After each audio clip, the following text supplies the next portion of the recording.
Ashe, Ashe, Ashe, I say to all my spiritually and mentally awakened and enlightened melanin brothers and sisters the world over, and goodwill to all those of you that might give of your time to watch or to listen to this audio video presentation. The title of this my discourse today is Redemption from the Curse of the Black Spell. And it is actually a continuation of a series of lectures and discourses that I have been doing for at least the past 10 years. And as stated in all my previous presentations, my aim and goals are to examine, to explain, to show and prove to all my people, my viewers and listeners alike, that we, the natural native earthly humans, we the earth's organic humans, we the humans that are identifiable by our highly enriched carbon skin, our highly enriched melanin skin complexion, we that are commonly called Africans or of African ancestry, we the people that are the pre-Adamic humans,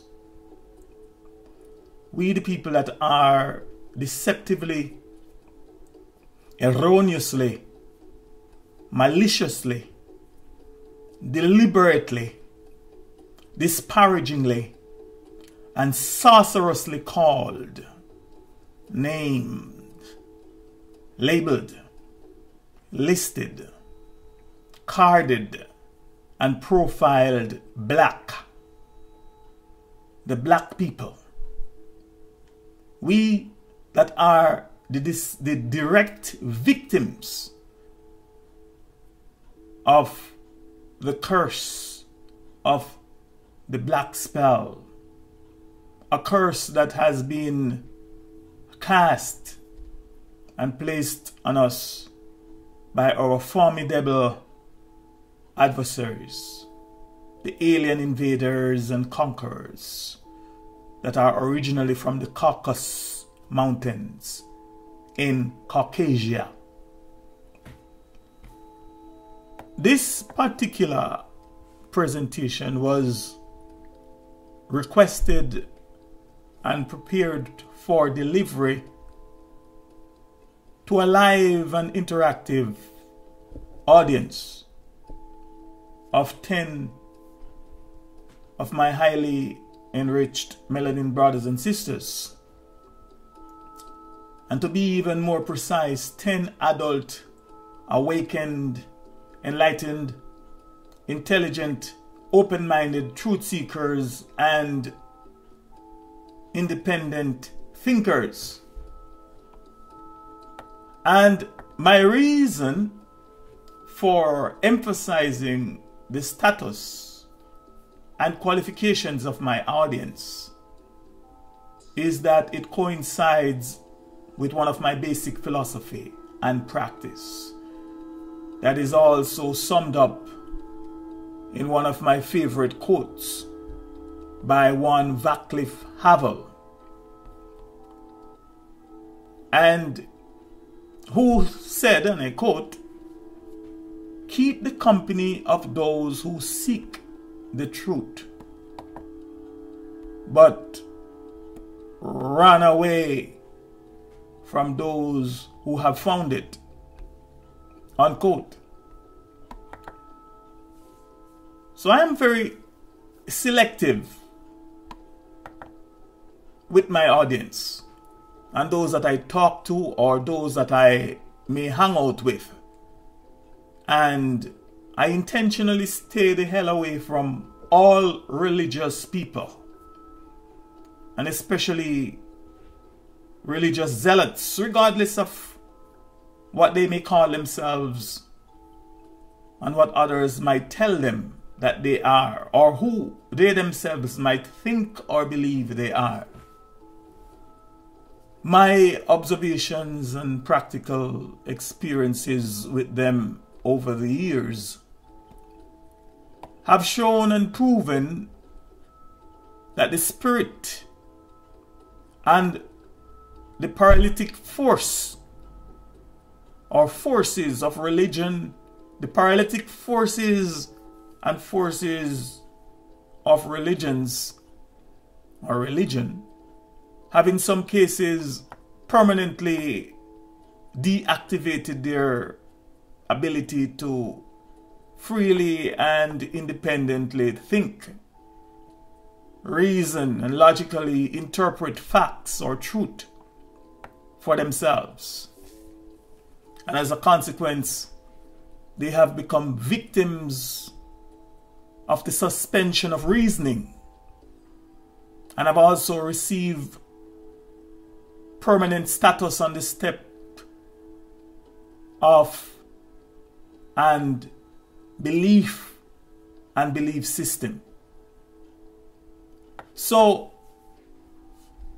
if you are an individual that have already found the truth, or if you belong to a group of people that have already found the truth, then please don't waste your time listening or watching this video.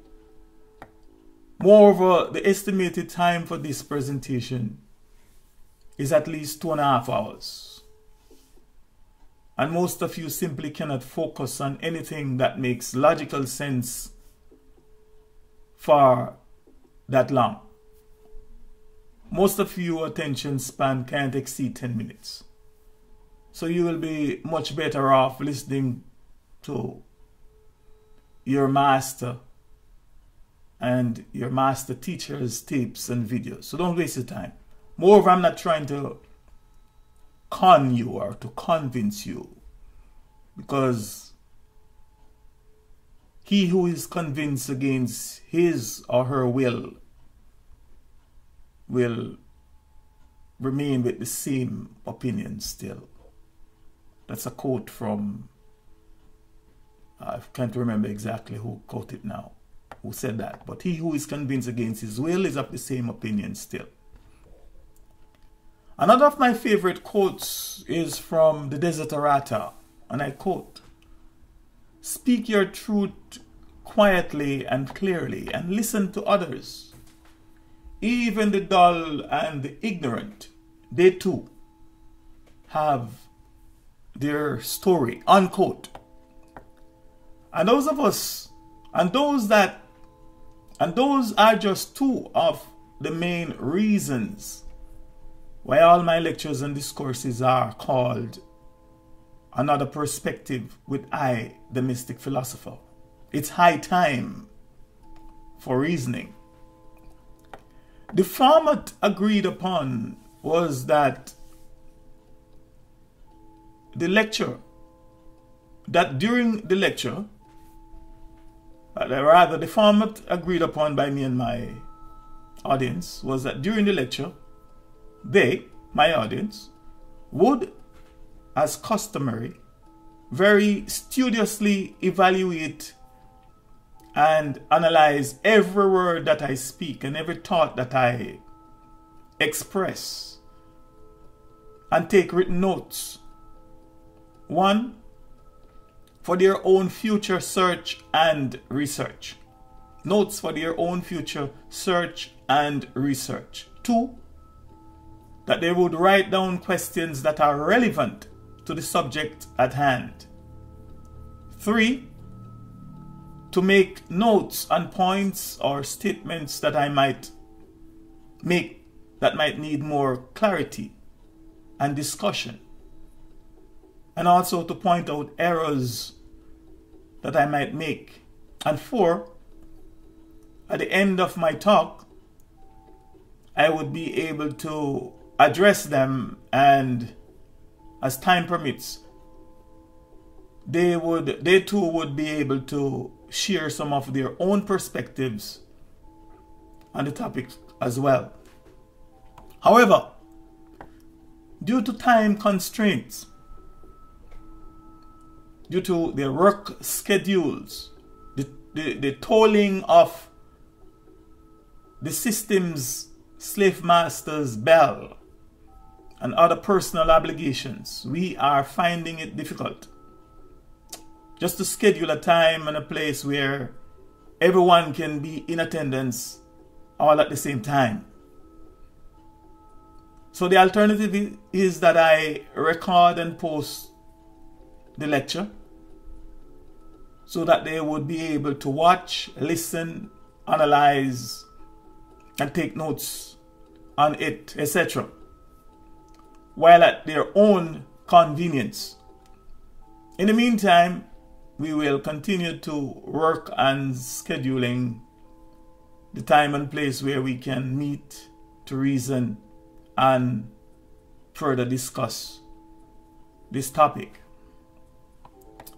So, in this presentation, I will be talking more about the curse of the black spell, who are its victims, and why. I will be exposing the culprits and sorcerers that are responsible for casting this curse and their evil motives, among many other of their conspiracies. I will be exposing the root and origin of the ideology and practice called racism, who created and started it, and much, much more. I will also be offering some tangible and practical solutions for the redemption from the curse, or more correctly, practical and tangible solutions for getting rid of the curse of the black spell. And in doing so, I will be meticulously answering and sharing some of my perspectives and insights on each of the following 13 or more questions. Question number 1. What is word? Question number 2. What is meaning? Question number 3. What is definition? Question number 4. What is etymology? Question number 5, what is language? Question number 6, what is magic? Question number 7, what is grammar? Question number 8, what is a curse? Question number 9, what is a spell? Question 10, what is black? Question number 11, what is a black spell? Question 12, whose words and whose language is this? And number 13, question number 13, what is meant by redemption from the curse of the black spell? Let's begin with question 1. What is word? For your information, and no doubt you too may have already noticed that question 1 is in fact really a 3-part question consisting of the questions 1a, what is word? 1b, what is a word? And 1c, what are words? In other words, what is the meaning, the definition, and the etymology of the word word? Now, from my own personal experience interacting with many, if not most, of my own melanin people, while reasoning and sharing some of my perspectives with them. I have discovered that most of us really and truly don't know.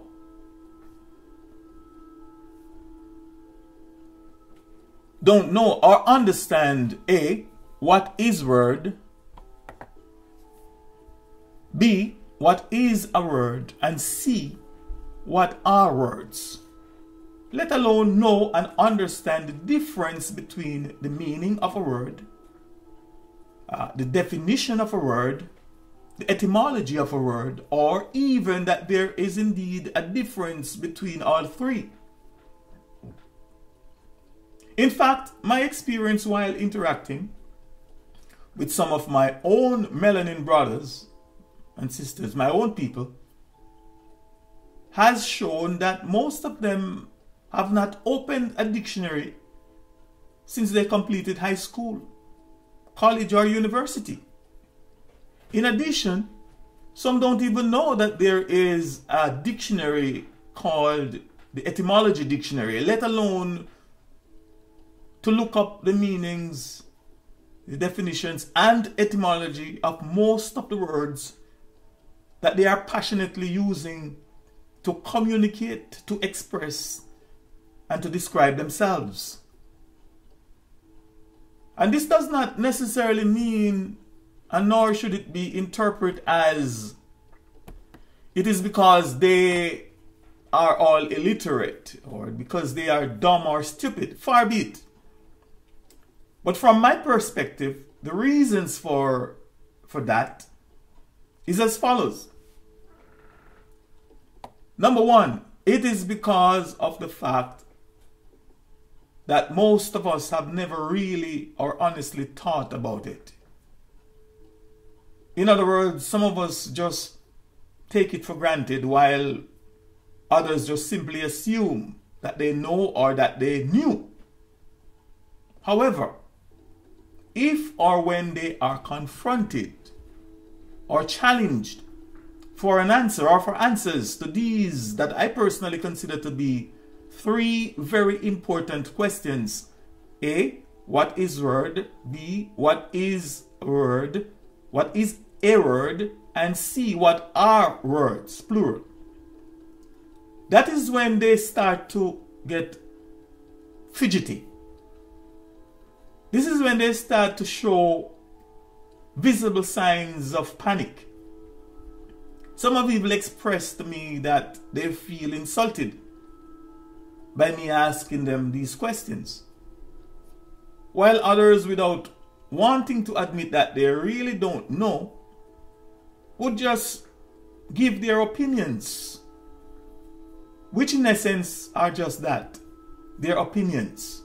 And an opinion, by definition, is a view or judgment, formed about something, and one that is not necessarily based on fact or knowledge.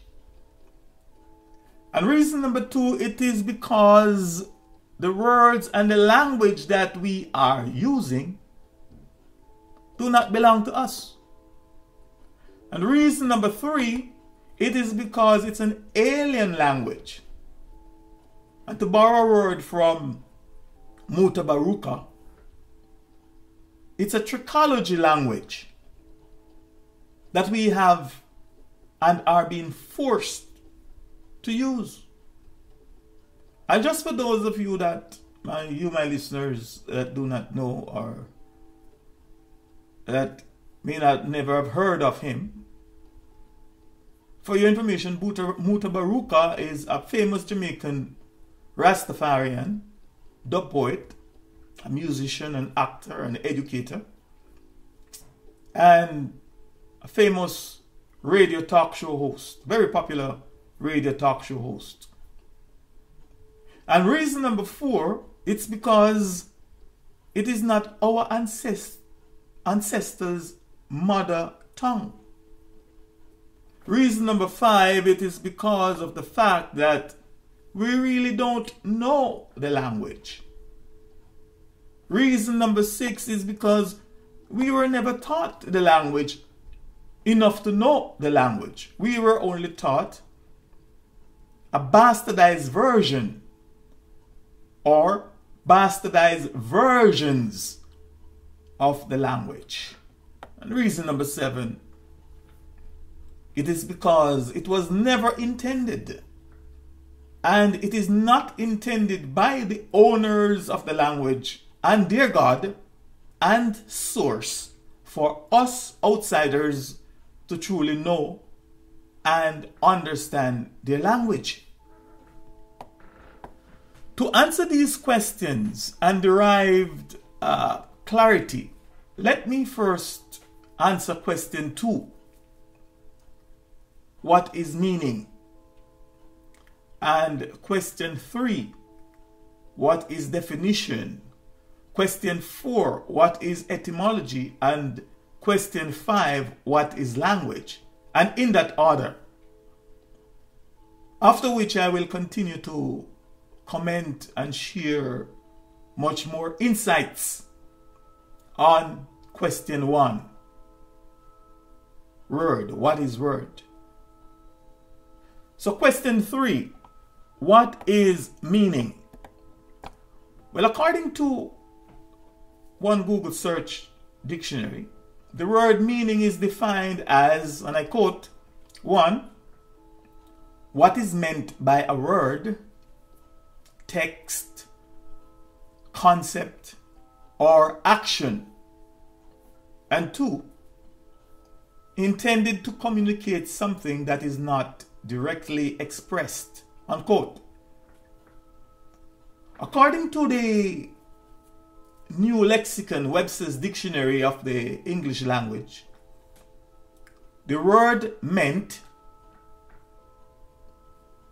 the root of meaning, is defined as, and I quote, 1, midway between 2 extremes in number, quantity, degree, kind, value, etc.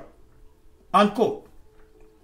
Now the same Webster's Dictionary, the New Lexicon, Webster's Dictionary of the English Language, defined the word meaning as 1, a noun, and I quote, that which intended or meant, and as an adjective, expressive, conveying emotion, etc. Now, the online etymology dictionary also defined the word mean as verb 1, intended, having in mind, etc. Mean as a noun, that point, place, or state which is halfway between 2 extremes. Question number 4. What is definition? According to one Google search dictionary, the word definition is defined as 1, a statement of the exact meaning of a word, especially in a dictionary. 2, the degree of distinctness in outline of an object, image, or sound, especially of an image in a photograph or on a screen.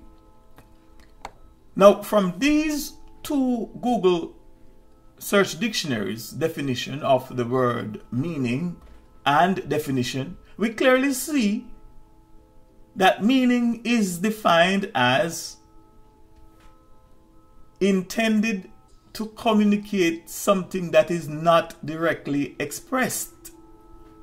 Or, in my own words, and from my understanding, meaning is something that someone might wishes to communicate or intended to communicate, but it is not directly expressed or wholesomely interpreted. It was not directly expressed or wholesomely interpreted. On the other hand, definition is exact. In other words, it is communicated precisely as it was intended. Now, before I give you some more of my breakdown and share my perspective on the word meaning and what is meaning, let me read you a quote from the book titled Semantics, The Study of Meaning by Jeffrey Leach. And I quote, "The word meaning and its corresponding verb to mean are among the most eminently discussable terms in the English language, and semanticists have often seemed to spend an immoderate amount of time puzzling out the meanings of meaning, a supposedly necessary preliminary to the study of their subject." Unquote. Now, for those of you that don't know or might have just simply forgotten the meaning and definition of the word semantics and the word linguistics, and who is a semanticist and who is a linguist, please let me refresh your memory. Linguistics, according to one dictionary, is, and I quote, "the scientific study of language and its structure, including the study of morphology, syntax, phonetics, and semantics. Specific branches of linguistics include sociolinguistics, dialectology, psycholinguistics, computational linguistics, historical comparative linguistics, and applied linguistics." Unquote. A linguist is a person who studies linguistics. A linguist is also a person that is skilled in foreign languages. Semantics, according to one dictionary, is, and I quote, "the branch of linguistics and logic concerned with meaning." There are a number of branches and sub-branches of semantics, including formal semantics, which studies the logical aspects of meaning, such as sense, reference, implication, and logical form. Lexical semantics, which studies word meanings and word relations, and conceptual semantics, which studies the cognitive study, or rather the cognitive structure of meaning. And semantics is also defined as the meaning of a word, phrase, sentence, or text. Unquote. A semanticist is a person who specializes in semantics. Now, if the owners of the language, linguist and semanticist, mentioned in the quote that I have read from the book called Semantics, the Study of Meaning, if they have openly admitted encountering challenges, figuring out and deciphering the meanings of meaning for themselves, and in their own language, I might add, then it is grossly unreasonable and unfair for one to expect that we melanin people, we the so-called outsiders, to whom the language is not only a trichology language, it's not only a con language, but it is an alien tongue as well. It is grossly unreasonable and unfair for one to expect us to be able to easily decipher and figure out the meanings of meaning in their con language. Now, when most things, if not all things, are considered, this is I, the mystic philosopher's perspective on meaning. We all may admit that before we open our mouths and speak and utter words, also known as intelligible sounds, we have to have something to talk about. That something or that thing must, and I repeat, must exist somewhere in the universe, in, round, or about us. That something or that thing just don't magically appear in our minds in wholesome form, unless it is placed there by someone or something else. There is a process that is undertaken in order for it to be formed and become whole in our minds, also known as our tents. First to occur is known as, or may be described as, an inkling. An inkling that impinges on or that stimulates our mind. Second to occur, other related and relevant inklings are added to it, and together they then become what may be best described as a notion. Third, other related and relevant notions are added to it, and together they become an idea. Fourth to occur, other related and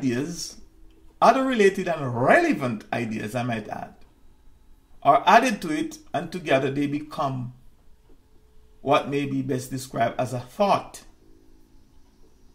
Fifth, other related and relevant thoughts might be added to it in order for it to become whole, in order for it to become a complete form, a complete thought form, an image, a mental image, also known as imagination. Now, once the image is formed in our minds, in our tents, or once we have the imagination, once we are seeing the image internally and in our private space, we then have the option of sharing our complete thought form with others, or we may choose to keep it, or we may choose to keep them to ourselves in our private space, in our tents, in our minds. And a complete thought form, if or when expressed in words, is called a sentence. The tent is our mind. It's our most private, secret, and sacred dwelling space, and our laboratory. This is where, as you can see, all creation takes place. Because our thought formation takes place in our individual tent, also known as our individual mind, it is called intent. In the tent. Intention. Or in mind. To effectively transfer or transmit information,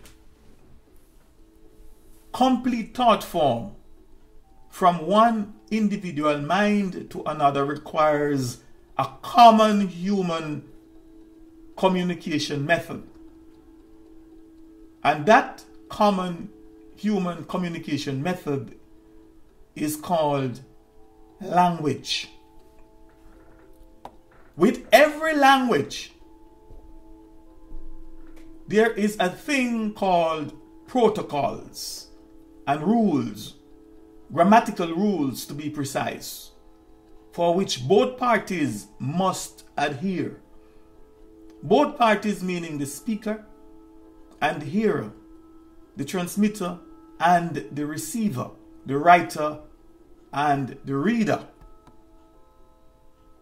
If either or both parties are ignorant of the language's protocols, the language's rules for transmission and reception, then the accurate information that is attempting to be transmitted will either fail, will either be lost, becomes distorted, be average, or simply not 100% accurate.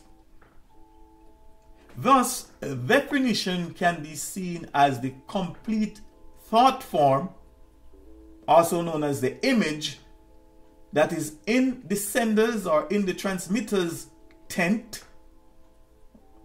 the transmitter's mind, which is also called his or her intention. And the meaning can be seen as the average information that the receiver receives. Question 4. What is etymology? Etymology is defined as, and I quote, the study of the origin of words and the way in which their meanings have changed throughout history. And 2, the origin of a word and the historical development of its meaning, unquote. The word etymology is derived from the root word etymo and also etymon, which according to the etymology dictionary itself means true, real, actual. By etymology, I mean what are the facts, or what is the truth, the root, also known as the log, the origin, the history and development of a word. And also by looking at and knowing the etymology of a word will also affirm who are the original owners of that word and the language family tree to which it belongs. I have discovered that most of my melanin people really and truly don't know who are the owners of the words and language that we are using to communicate our innermost thoughts, let alone know whose words and language that has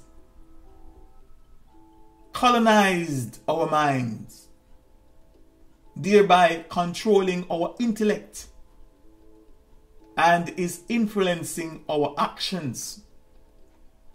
I have discovered that most of my melanin people really and truly don't know whose words and language that are operating through our minds and influencing our thoughts and intellect.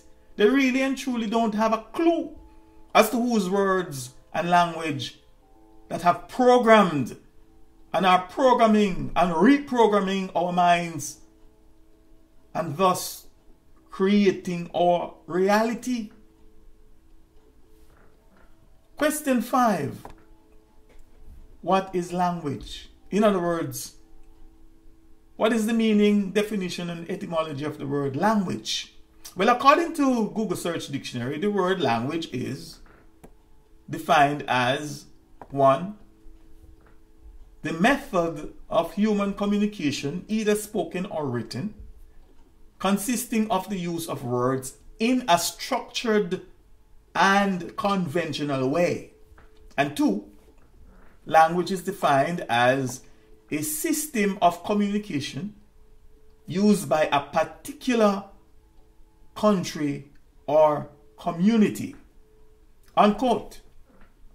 According to the Winston Canadian Dictionary for Schools, the word language is also defined as, and I quote, the power or ability to express ideas in words, human speech.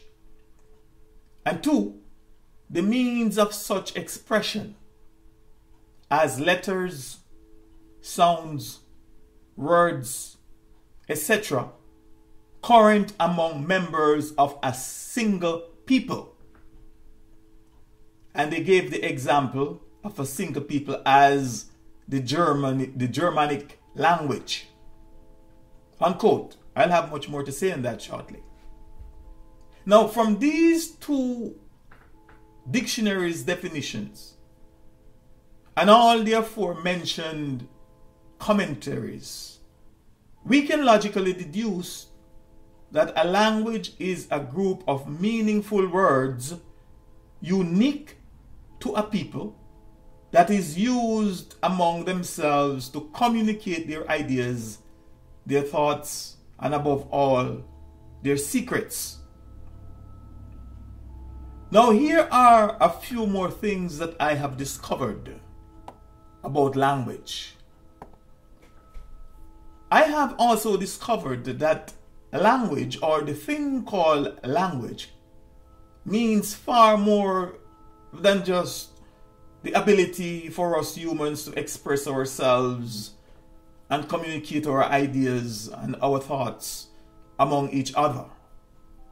2, I have discovered that language was originally given and is given to us, the natural native earthly humans, we the Earth's organic humans, commonly called Africans, by our natural source and mother, via our gods and our honorable ancestors, for the purpose of first communicating with them, especially in our times of needs, and thus language is peculiar and unique to the people to whom it belongs. 3, I have discovered that language was given to the mankind, also known as the humankind, the human being, and the creature known as Adam. First, for the sole purpose of him communicating with his creator, with his maker, also known as his God. 4, I have discovered that the creature called Adam was talking to his maker, his creator, long before there was any other of his humankind, his kind of man to communicate with or to talk to. In fact, they chatted so regularly that his creator asked him, Adam, the creature, to name all the other animals and creatures that he had created. And I quote, Genesis 2:19 to 20 from NIV version. Now the Lord God had formed out of the ground all the wild animals and all the birds in the sky. He brought them to the man to see what he would name them. And whatever the man called each living creature, that was its name. So the man gave names to all the livestock, the birds in the sky, and all the wild animals. Unquote. The important fact and the hidden gem that I would like for you all to get and take away from this quote that I have just read are as follows. Fact number one is that the most serious and the most important assignment that Adam Creator had given him was for him to name his fellow creatures. And fact number two is that the most important assignment that we can ever receive is the naming of someone or the naming of something. So, what is a name? What is in a name? Why does names matter?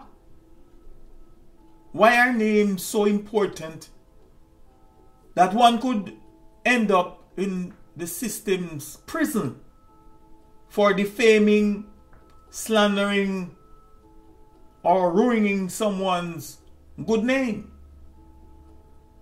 First, what is a name? According to the dictionary, a name is defined as a word or set of words by which a person, animal, place, or thing is known, addressed, or referred to. Unquote. What is in a name? Your identity is in your name. Our identity is in our names. We cannot be greater than our names. Our names limit us. Our names define us. And our names reveal who and what we are. Our names limit, define, and reveal who and what we may become. Our names define and reveal our nature and characteristics, our personalities and our conditions. We are known by our names, and that is why our names matter. And thus, they should not, and I repeat, our names should not, and they must not be taken for granted or be taken lightly. Please note that according to this scripture, even though it was God who created these animals, according to these scriptures, even though it was God who created these animals, it was Adam, his creature, who determined their nature and characteristics. It was Adam who determined their personalities and conditions. So whatever Adam named each of these neutral animated lump of protoplasm, that is what it became. Meaning, that is the nature and characteristics each of these neutral animated lump of protoplasm took on and manifest. Therefore, from this knowledge, we must logically deduce that if Adam had called the neutral lump of protoplasm that became a lion, if he had called it a sheep, and the neutral lump of protoplasm that became a sheep, if he had called it a lion, then the lion would have taken on and manifest the nature and characteristics of the sheep, and vice versa. Now, let me also explain the creature called Adam for you. And for those of you that might be wondering why I called the mankind named Adam a creature, is simply because of the fact that he was created by a creator. His creator. He was made. He was created by his creator. For your information, the word creature, according to mankind's, or even more precisely, according to the creature's own dictionaries, and in this case, the online etymology dictionary, the word creature is defined as, and I quote, anything created. Hence, a thing in general, animated or not, but most commonly a living being, unquote. So don't get offended, or I can't stop you from doing that. Don't feel no way when I call you a creature, if you are created.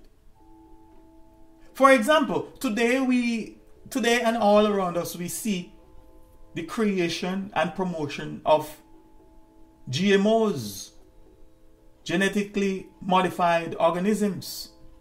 We see genetically modified foods. We see genetically modified humans. We see artificial intelligence, also known as AI.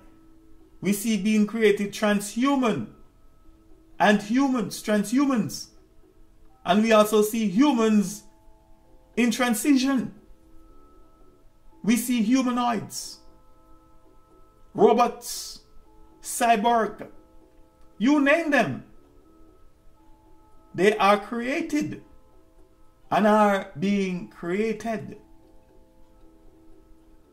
And just for the record, and for those of you, my fellow melanin/carbon skin people, we that are the natural native earthly humans, we the earth's organic humans that are deceived into believing that you are creatures, or that we too are creatures like Adam, the mankind, or more correctly, Adam, the kind of man,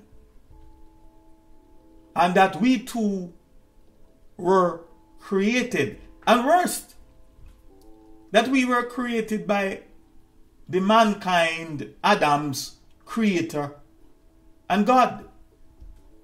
But though this may come as big news and a big surprise to you,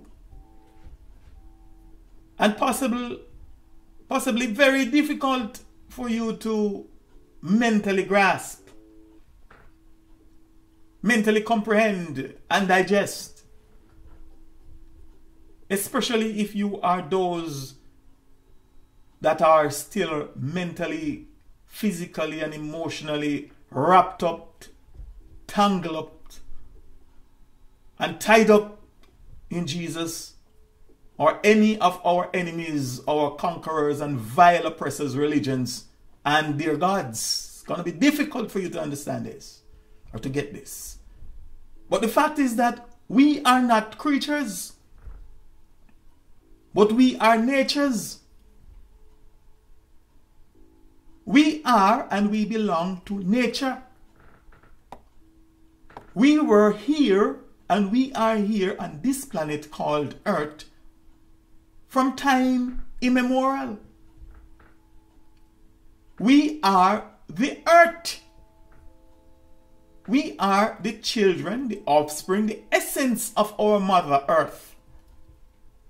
We are pre-Adam, also known as we are pre-Adamic. We are pre-mankind. We are pre-creature. And we will also be post-Adam and post-Adamic, post-mankind, post the creature. For as long as our Mother Earth survives, we will survive because we are the earth. Our source and Mother Nature has no beginning and she has no end. And so are we.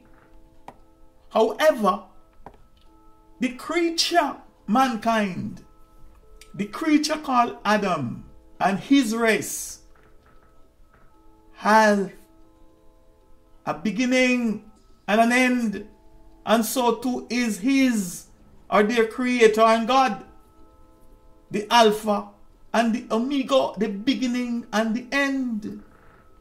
And oh, what a day of rejoicing it will be for us, the earth's organic and highly melaninated humans. We, the natural native earthly humans, our fellow natural native earthlings, and our beloved Mother Earth. Oh, what a day of rejoicing it will be when this creature and his creator, when these creatures and their creator end come. The earth and all her natural inhabitants will sing and shout the victory. Oh, hasten that day, oh my source, Ashe. And why was this creature, also known as mankind, the humankind or the kind of human, a kind of human called, why was it created? Why was this kind of human created, or why was it made? Well, according to his mankind's race, history, and holy book that I personally named, I, the mystic philosopher, personally named the book the Adamic race, history, and holy book that is commonly known as the Christian Holy Bible. The purpose of his creation was and still is to dominate, to subjugate, to humiliate, and eventually to exterminate us, the natural native earthly humans. Full stop. And this is all in accordance with his record, his book. That's the reason why his creator created him. His creation, or the reason why he was created by his creator, his genetic scientist, also known as his God and maker, and his own record, and as his own records have shown, and our own practical experiences with him and with them around have proven, is to use force. In fact, it is to use brute force, and evil forces to put us under his and their humiliating subjection. And when I say us, I am saying we, the pre-Adamic earthly humans, we, the natural native earthly humans, also known as the earths, we, the earth's organic humans. We also meaning our Mother Earth and all her natural inhabitants and all our fellow natural earthlings. And regretfully, and as the record will, and as the record has shown, that since their arrival, since the arrival of mankind, the creature, and the creatures among us, they have brought us nothing but bad omen. They have brought us nothing but curse, fear, terrorism, suffering, enslavement, exploitation, pollution, poverty, diseases, chaos, miseries, confusion, disunity, mayhem, hate, total havoc, genocides, death, and utter destruction, only to name a few of the curses that these creatures, these abominable creatures, have brought upon us. Please let me read and prove this that I have just said for you from his, the Adamic race history and holy book called the Christian Holy Bible. And I quote, "Then God said, let us make mankind in our image, in our likeness, so that they may rule over the fish in the sea and the birds in the sky, over the livestock and all the wild animals, and over the creatures that move along the ground. So God created mankind in his own image. In the image of God, he created them, male and female, he created them. God blessed them and said to them, be fruitful and increase in number. Fill the earth and subdue it. Rule over the fish in the sea and the birds in the sky, and over every living creature that moves on the earth. Then God said, I give you every seed-bearing plant on the face of the whole earth, and every tree that has fruit with seed in it. They will be yours for food. And to all the beasts of the earth, and all the birds in the sky, and all the creatures that moves along the ground, everything that has the breath of life in it, I give every green plant for food. And it was so. Genesis 1:26 to verse 30. Unquote. Now, to you all my honest listeners, and especially those of you that are open-minded and whose common sense is activated and is intact, please ask yourselves this question. What God? Whose God? Or which God that would want, let alone give his, her, or its children power to dominate, to rule over the fish in the sea and the birds in the sky, to rule over the livestock and all the wild animals, to rule over all the beasts in the fields, to rule over all the creatures that moves along the ground, to rule over everything that has breath of life in it? What God would do that? And please ask yourself this question. What human that would want to believe that, let alone to do something like that, or want to do something like that? And while you are in your thinking mode, please also ask yourself the question, what God, whose God, or which God that would want only one group of people, his creatures, and his creatures alone, to be upon the earth? Thus he instructed them, and I quote, be fruitful and increase in number, fill the earth and subdue it, unquote. Where are the rest of people supposed to go? Where are we, the pre-Adamic, prior to his creation? Where are we supposed to go? Where are the rest of people supposed to go? Please ask yourself the question. Well, the evidence has shown that it is only the creature, the mankind, or the kind of man called Adam and his descendants and their inherent alien God complex that would want to do such unnatural things. Now, let me also set the record straight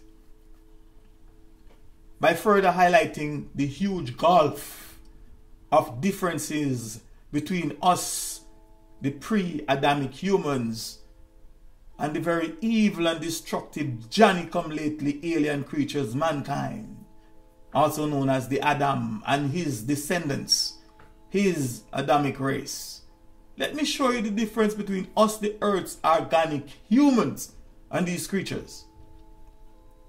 Our source and mother, Mother Nature, gave us no such instructions. no such natural desires or inclinations. She gave us no such envy or thirst for power to rule, power to dominate, to subjugate, to humiliate, and to exterminate anyone or anything, let alone for us to rule, dominate, and subjugate our women, our Mother Earth, and all our fellow earthlings.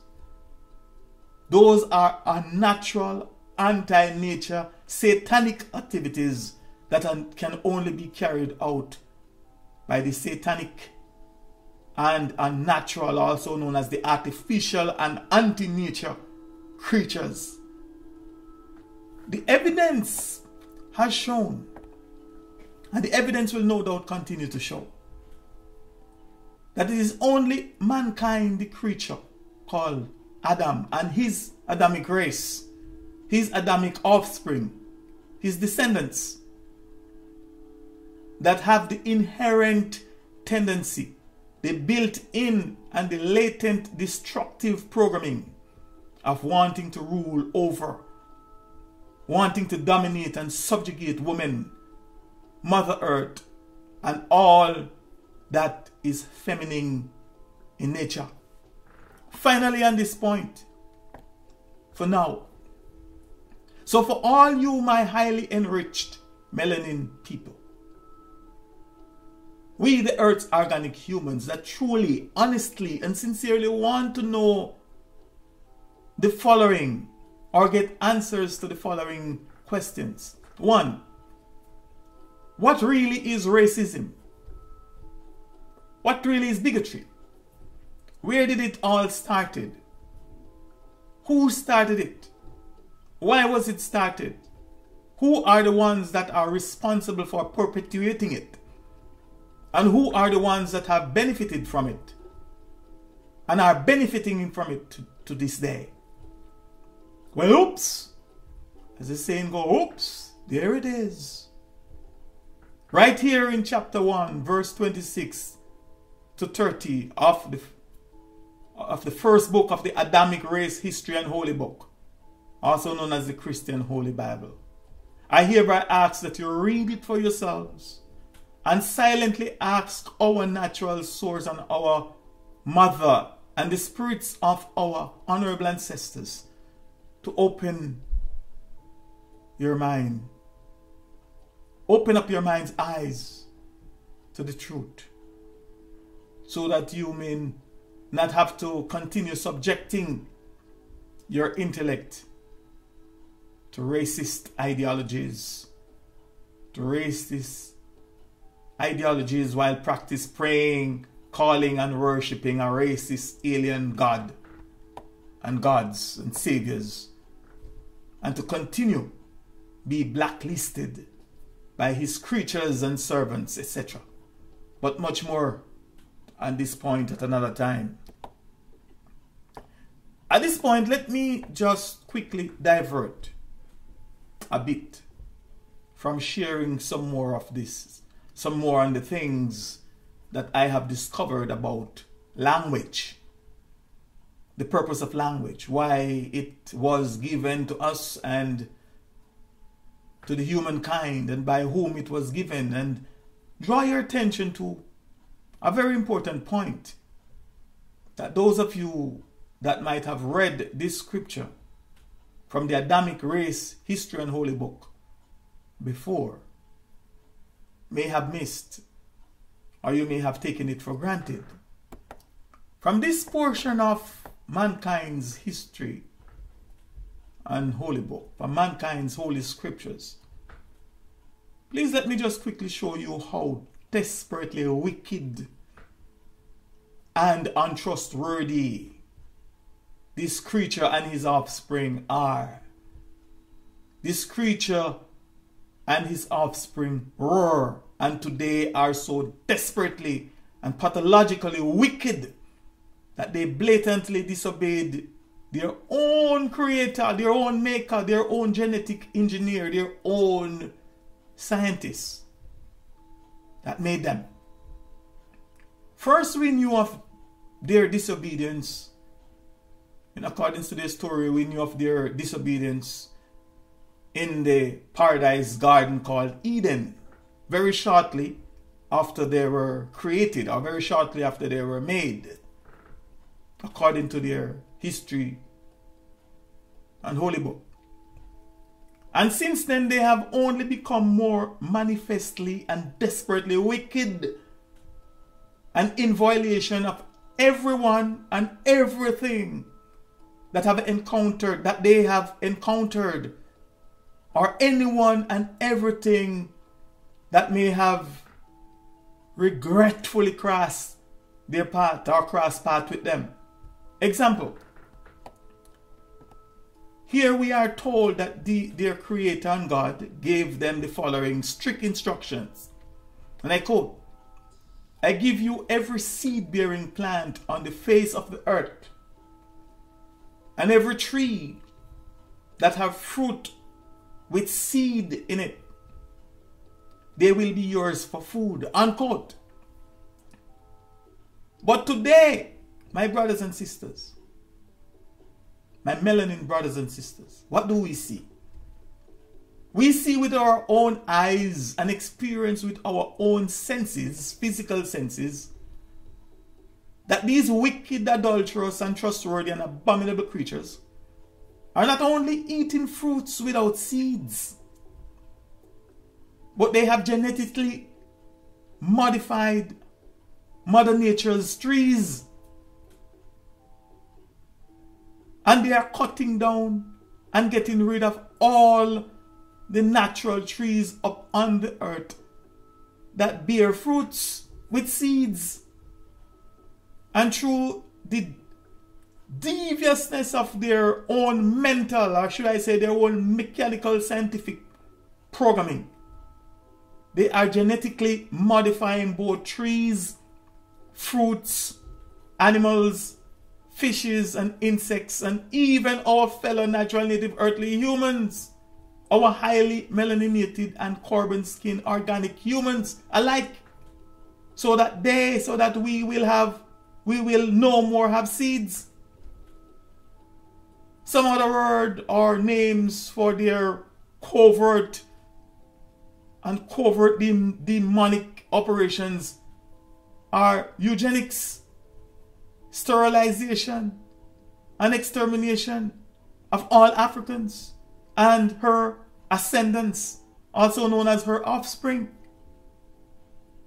For those of you that might be hearing this for the first time, I humbly ask that you go and watch my video on my channel and listen to my video on my podcast titled Ebola, a Charles Darwin's End Time Prophecy Revealed. I will encourage you to watch both part 1 and part 2 and other related videos that you will find there.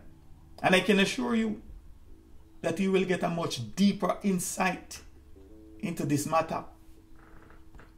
Okay, since I have diverted a bit, let me bring you back up to speed with the main point that I was making about language and some of the things that I have discovered. Earlier, I told you that I have discovered that language was given, and that language is given to us, the natural native earthly humans, we the pre-Adamic earthly humans, we the earth's organic humans, also known as commonly known as Africans, by our natural source and mother via our gods and honorable ancestors, and for the sole purpose of us communicating, so that we'll be able to communicate with them, our ancestors, especially when in our times of needs. And thus, language is peculiar and unique to the people to whom it belongs. I also told you that I have discovered that language was given to mankind, also known as the humankind, the human being, and the creature known as Adam, first for the sole purpose of him communicating with his Creator, also known as his God. I told you that that occurred long before there was any other of his humankind, or his kind of human, to communicate with or to talk to. Now, according to the Adamic Race History and Holy Book, also known as the Christian Bible, the mankind, or the kind of man called Adam, was talking to his creator on a regular basis long before the womankind called Eve was formed from the mankind Adam's rib. And it is noteworthy as well that the mankind called Adam, his creator, did not talk to the womankind called Eve as an individual, other than to ask her what she had done when he discovered that she had eaten from the tree of knowledge of good and evil. But prior to that, he or they, Elohim, spoke only to the mankind called Adam. For example, according to the record, when the mankind called Adam disobeyed his creator, his maker, by eating from the forbidden tree that the woman, or the womankind, Eve, had allegedly encouraged him to eat of, and they both discovered that they were naked. When the mankind, Adam's creator, came calling, he did not call out for the womankind, Eve, and nor did he had the first word with her, but he spoke first to the Adam, or first to Adam, and then the woman, and then he drove them out of the garden, or drove them away from the garden. Let's read Genesis 3 and verse 13. Then the Lord God said to the woman, "What is this you have done?" The woman said, "The serpent deceived me and I ate." Unquote. In fact, the only other time that mankind creator may have spoken to the womankind, Eve, was when he told them to be fruitful and multiply. And I quote, God blessed them, Genesis 1:28. God blessed them and said to them, "Be fruitful and increase in number, fill the earth and subdue it, rule over the fish in the sea and the birds in the sky, and over every living creature that moves on the ground." So, unquote. So here again I have made and proven my point that the purpose of language is first and foremost for humans and humankind to communicate with our gods. I ask that you also see from the Adamic Race History and Holy Book, read Genesis chapter 1, the first and second chapter, Genesis chapter 1 and Genesis chapter 2, from the New International Version, preferably, from the Adamic Race History and Holy Book.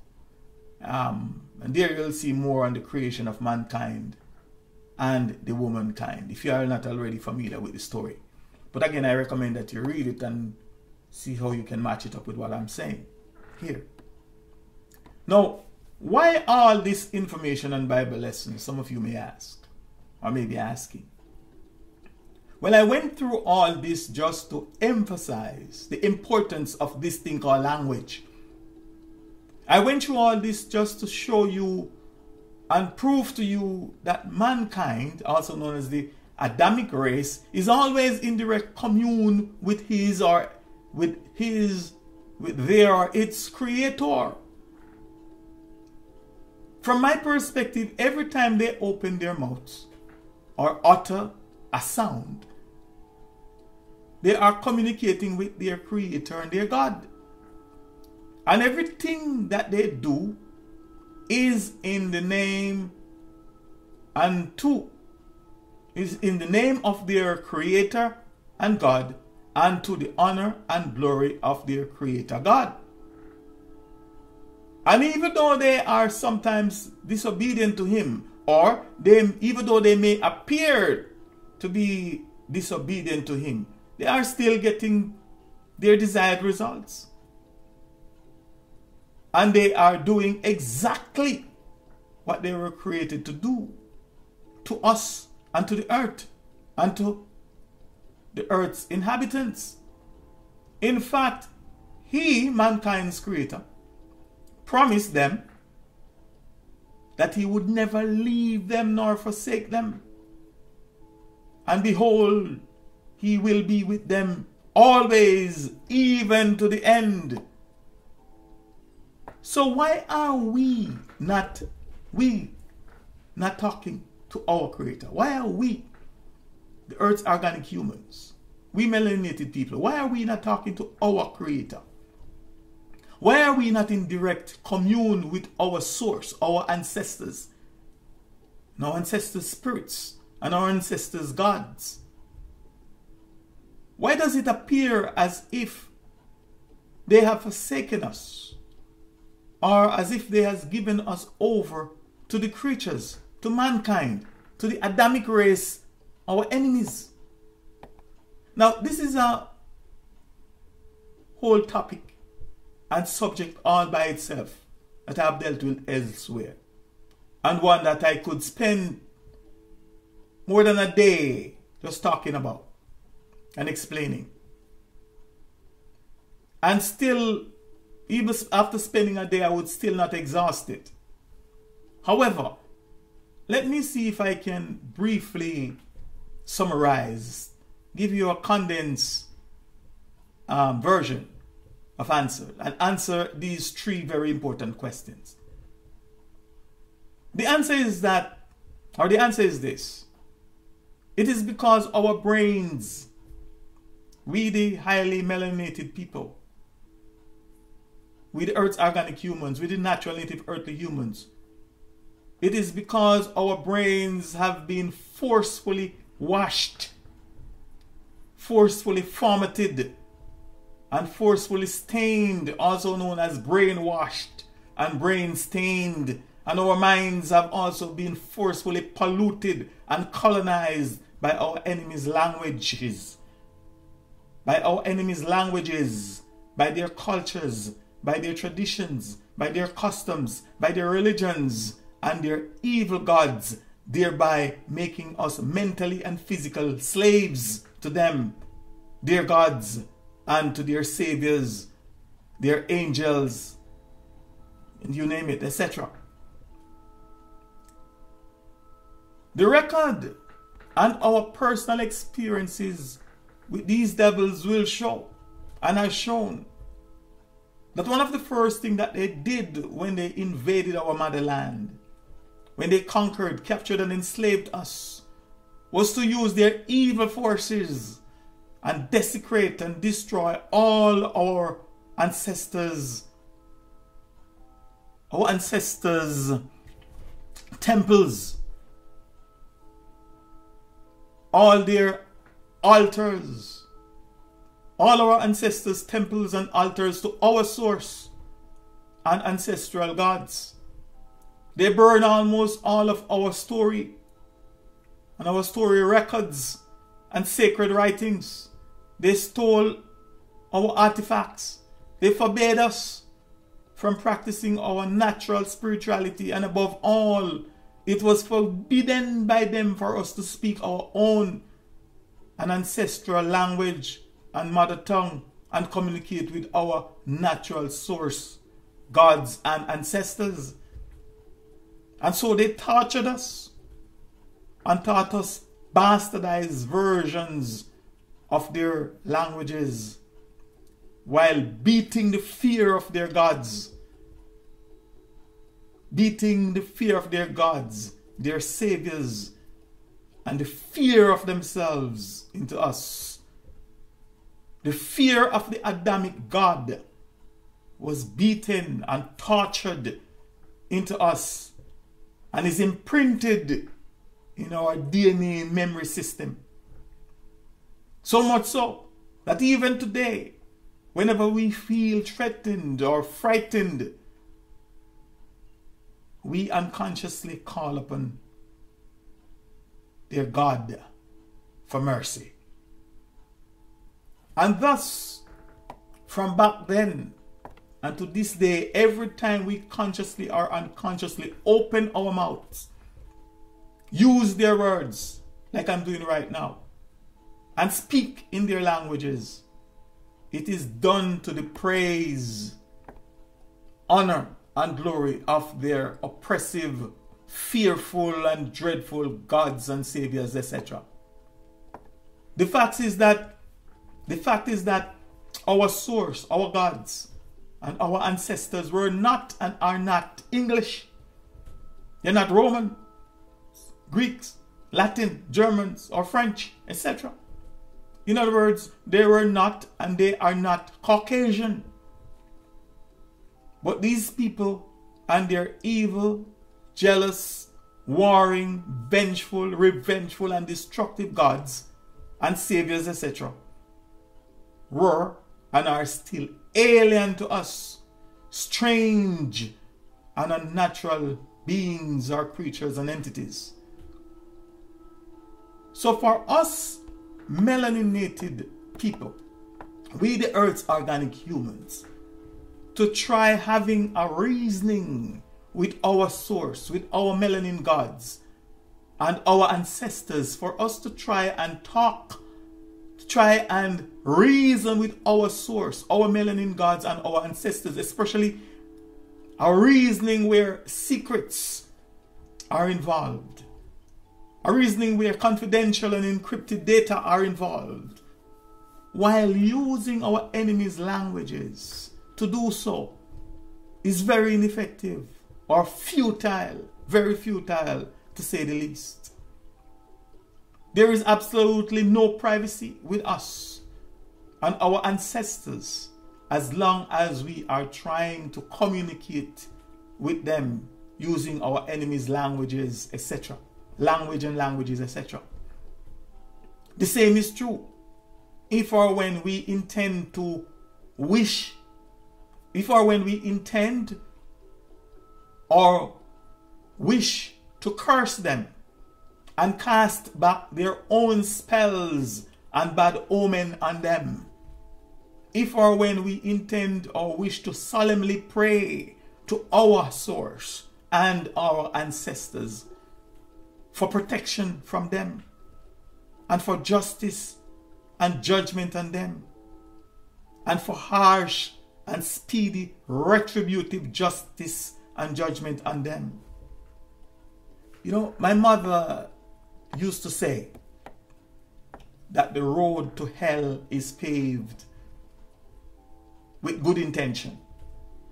The fact is that even though our honest intention is to pray, or our honest intention is to be praying to, talking to, communicating with, and reasoning with our source, with our natural source, our gods, and the spirits of our honorable ancestors, the evidence has shown and also proven that we are on the wrong road. We are using the wrong medium.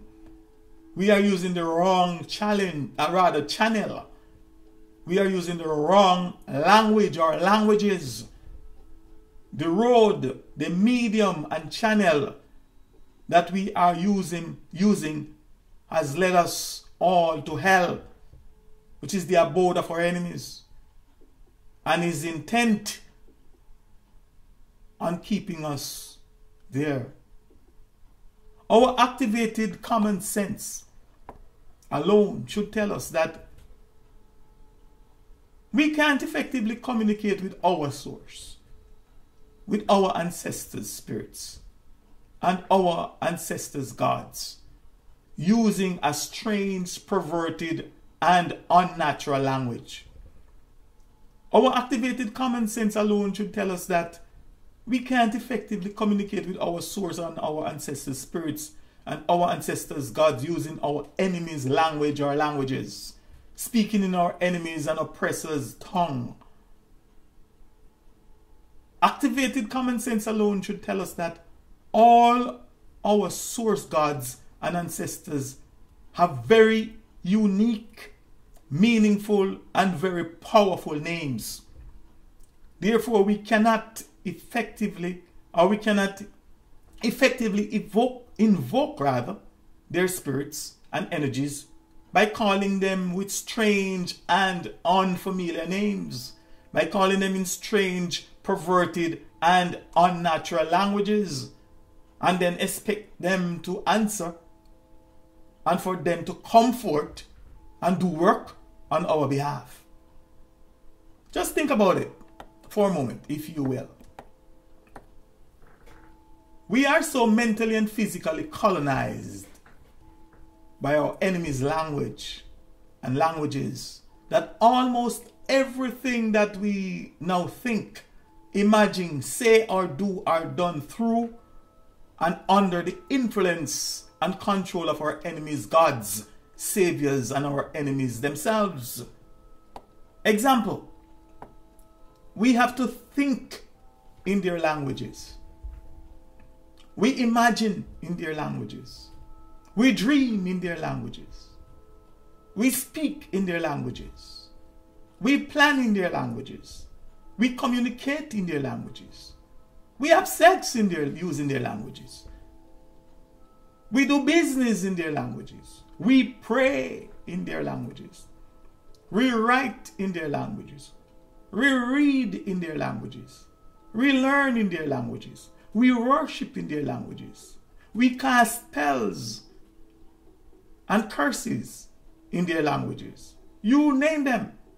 And if at all you are honest to yourself, you will see that we are both mentally and physically colonized, enslaved by their languages. But I will have much more to say on this point at another time. Now back to some of the things that I've discovered. Back to number 5. I have discovered that language is a code for its people to hide and preserve its secrets, its top secrets, its magical secrets and magical formulas. 6. I have discovered that the illuminated, sensible, and ruling class people of a state or society would not voluntarily teach a stranger, also known as an enemy, all that there is to know about their language and the secrets that are therein encoded. And as proof, it is a well-known fact that the true leaders and rulers, also known as the elites of the world, are all members of secret societies. And number 7, I have discovered that the closest that a stranger, also known as an enemy, can or will ever get to knowing the language and breaking some of their codes and discovering some of their secrets is by always referring to and studying the language or the language's dictionaries. And as you can see and hear for yourselves, that is exactly what I am doing right now. So get back to question 1. What is word? Now, before I get back to answering and commenting on question 1, what is word, and share with you some of my understanding, and overstanding of this word, along with its metaphysical relationship with the word magic. In question 6, what is magic? Please allow me to make what may be described as a public disclaimer, a public declaration, or a public admission, or both. And I would also like it to be interpreted as a direct and indirect response to all my harshest, very insolent and destructive critiques especially those of you from among my own African people, my own melanin people, my own fellow Jamaican people, that have mercilessly accused me of not being able to speak proper English, that have accused me of making a mockery of Her Majesty's English language, that have accused me of my poor English grammar and my failure in proper pronunciation and enunciation of some English words. First, I must admit that it is possible that I am guilty of all the aforementioned accusations that you have brought against me. But for the record and for your information, please let me inform you or remind you that these words, these utterances, and this language that I am hereby using while attempting to communicate with you are not my words or language. Neither are they my ancestors' words, language, or mother tongue. And nor do I find or take any pleasure whatsoever in using them or having my most sacred space, my mind, my spiritual tent, and my intellect colonized, influenced, and manipulated by them. The truth be told, I find them very painful and repulsive to my mental processing apparatus and my physical DNA. And why? It is because of the evil that was brought upon my people, my ancestors, and the evil spell that the malevolent and desperately wicked owners and people of these words and language has cast upon them, meaning my ancestors, and by extension upon us, upon me, their offspring, that I am left with no alternative at this time but to use the diabolic conquerors and oppressors' words and language.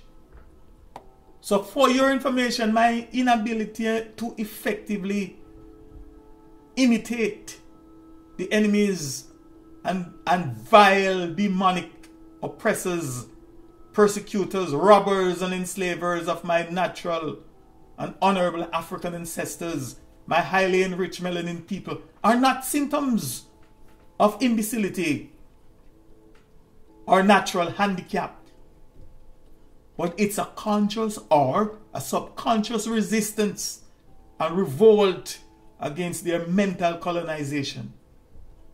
For example, your harsh criticisms of me not being able or not wanting to be like them, to mix or cohabit with them, to dress like them, to behave like them, to practice their religions, to worship their gods, not wanting to treat my fellow humans like them or like how they treat us, to speak and pronounce their words in their language like them, you name it, is not an insult. To me, it's not an insult, but it's a compliment to my true and natural self. So with that said and out of the way, what is word?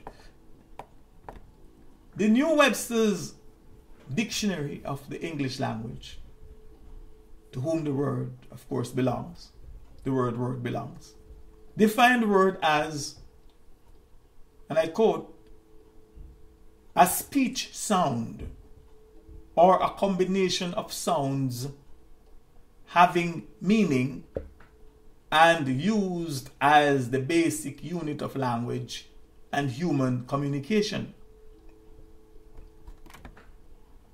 The written or printed symbol of one of these basic units of language, unquote. The online etymology dictionary defined the word as, and I quote, speech, talk, utterance, sentence, statement, news, report, word, unquote. And from this definition, or etymologically, we can hereby see that this word is of and belongs to the Caucasian race of humankind and their Caucasoid language family tree. From these two dictionary definitions, I hereby logically deduce that 1. A word is a basic unit of language and human communication. 2. A word can be spoken, written, or printed. 3. A spoken word is a sound that makes sense to the hearer or to the listener, or a spoken word is a sound that conveys or transmits meaningful information to the hearer or the listener. And by extension, spoken words are combinations of basic unit of language that transmits meaningful information to the listener.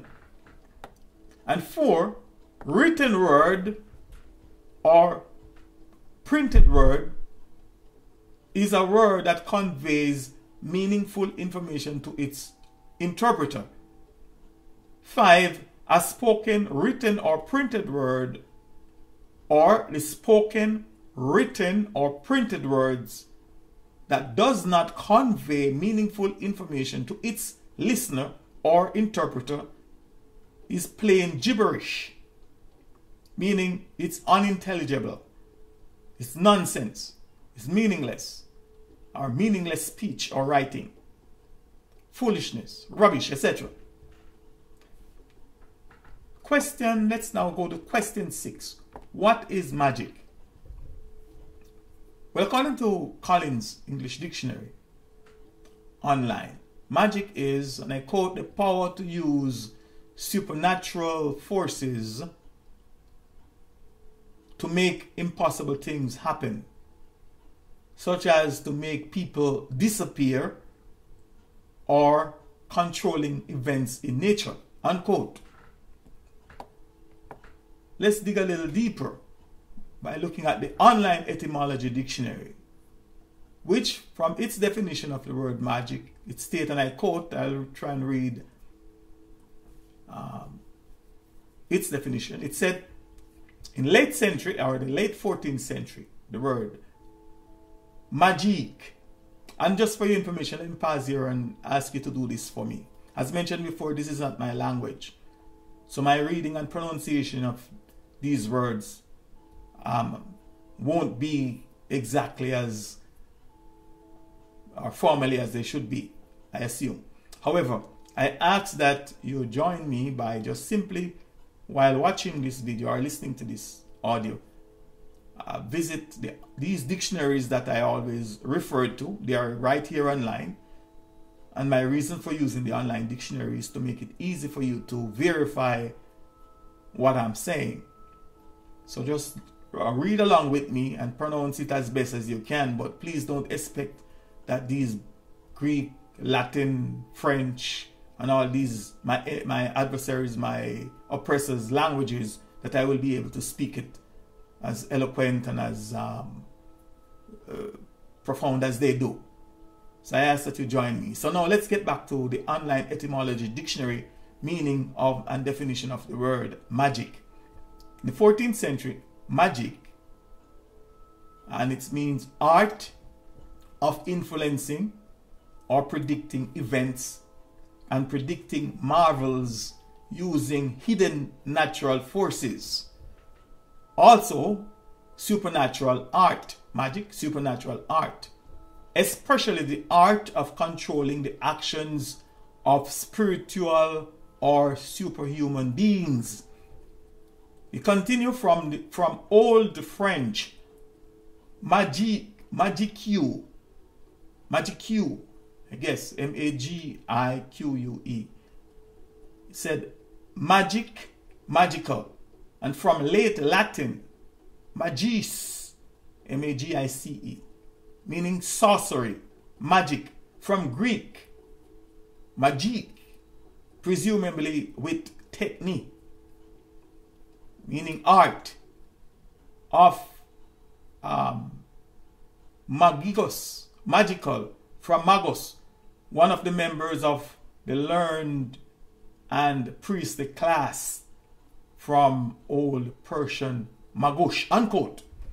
Now there is a lot to learn and to understand from this, the etymology dictionary and the word magic. But we'll have more to say on this, if not in this presentation, in another presentation that will be designed specifically around that. Now here are some synonyms for the word magic. And they are: 1, sorcery, wizardry, witchcraft, enchantment, occultism, black art, spells, necromancy, sortilege, etc. Now, please let me share with you at least 13 things that I have personally discovered about this thing called magic. And these things called words. At least 13 things that I think is well worth mentioning at this point. Number 1, I have discovered that these basic units of language and human communication called words are themselves made up of basic words called characters, letters, symbols, basic elements, the fundamentals, etc. 2, I have discovered that words are not just spoken, written, or printed, but that words are represented by signs and symbols. In other words, any sign or symbol that convey meaningful information to the onlooker is a word or words. Thus, it is said, or the old adage, that a picture is worth much more than 1,000 words. 3, I have also discovered that words are far more than just elements of speech and writing.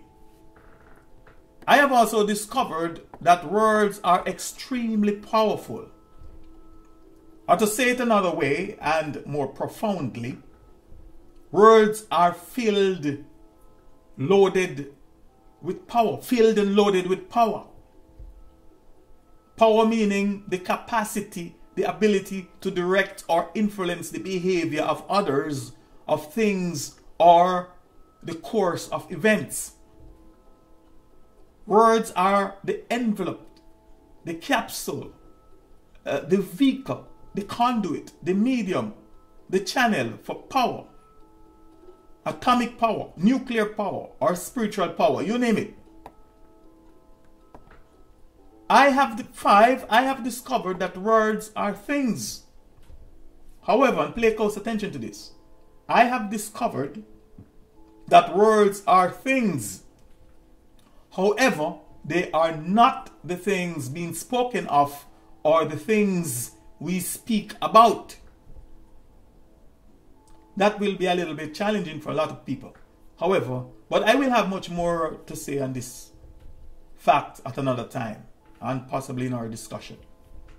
6, I have discovered that the alphabet of a language can be equated with the periodic table of elements as it relates to the art of mixing compounds, combining and arranging elements, also known as letters and characters, as it relates to the syntax, the spelling of words, and the casting of magical spells. I have discovered that magic is art and art is magic. I have discovered that the work of art is the work of magic. That to speak of magic is to speak of art, and to speak of art is to speak of magic. Number 8, I have discovered that science and art, also known as art and science, are all magic. and all about magic. Science is to know, or that which is known. In other words, science is all about knowing. Science is all about knowledge. On the other hand, art is all about the technique, the technology, the craft, and the practice of knowledge, or the practice of that which you know, or we know. Therefore, art and science, or science and art, also known as science and technology, are simply the knowledge and practice of magic. Just think for a moment of how science and technology have been used and are being used today to cast and to broadcast spells on us and to keep us under the system's evil spells, etc. One quick and practical example is the television or the television. The media, the medium and channels. Number 9, I have discovered that words are magic. And again, what is meant by magic? Or what is magic? Again, according to the online etymology dictionary mentioned above, magic is the art of influencing or predicting events that produces or that producing marvels, wonders and astonishment. Marvels means wonders and astonishment using hidden natural forces. Again, hidden natural forces. Also supernatural art, especially the art of controlling the actions of spiritual or superhuman beings. Unquote. Let me spend a little time here on this number 9 and break it down and share some of my perspective on this. Magic is art, or magic is the art of influencing or predicting events and producing marvels, meaning wonders and astonishment, using hidden natural forces. The word art, according to the said online etymology dictionary, is defined as, and I quote, a skill skilled as a result of learning or practice, work of art, practical skill, a business, a craft, manner, mode, to prepare, to fit together, and it is etymologically akin to the Latin word armor. It means weapons. Unquote. Now, some other words for the word art, or some other synonyms for the word art, according to this said dictionary, is, or rather, words are technique, technical, and technique. Quote, 1610, technique, an adjective, technical, from the Latin technikos, from Greek technikos, or of or pertaining to art, made by art, from techni, art, skill, craft, and it asks us to see techno as a noun, performance method of an art. And in 1855, it referred to the nativization of technique. Unquote. Again, I ask that you please check this out for yourselves and read it for yourselves so you can get the proper pronunciation if you find that very important. Now, from this we can logically see, or we can logically deduce, that another word for the most modern let me read. From this we can also logically deduce that another word, or the most modern word for art, is the word technology. In other words, from this definition of the word art, coupled with our spiritual awareness and awakeness and practical observation, we can logically deduce that modern technology is also an instrument that is being used to cast, broadcast, and magnify magical spells on us people, thereby influencing, mesmerizing, deceiving, controlling, and holding us, its victims, mental, physical, and spiritual, holding us, its victims, mentally, physically, and spiritually captive and spellbound in the system's hypnotic trance. Note, this is a subject all by itself, and I will have much more to say about this at another time, when I'll be able to explain and we'll be able to discuss this in far more detail for those who don't get it, and share our perspective on it. Now, number 10 things that I've discovered of the 13. I have discovered that in the art of magic, or that which is called magic, words are used to direct, manipulate, and control that which is called energy, or to control energy.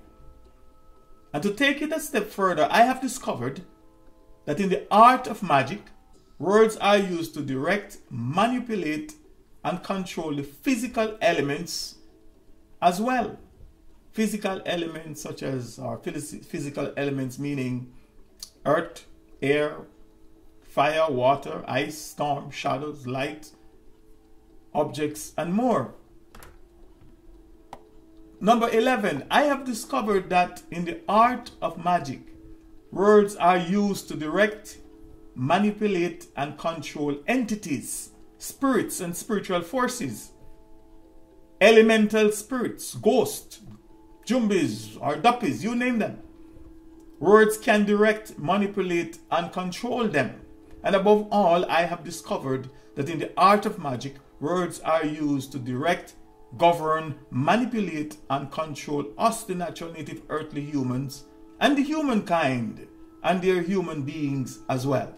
And the human beings as well.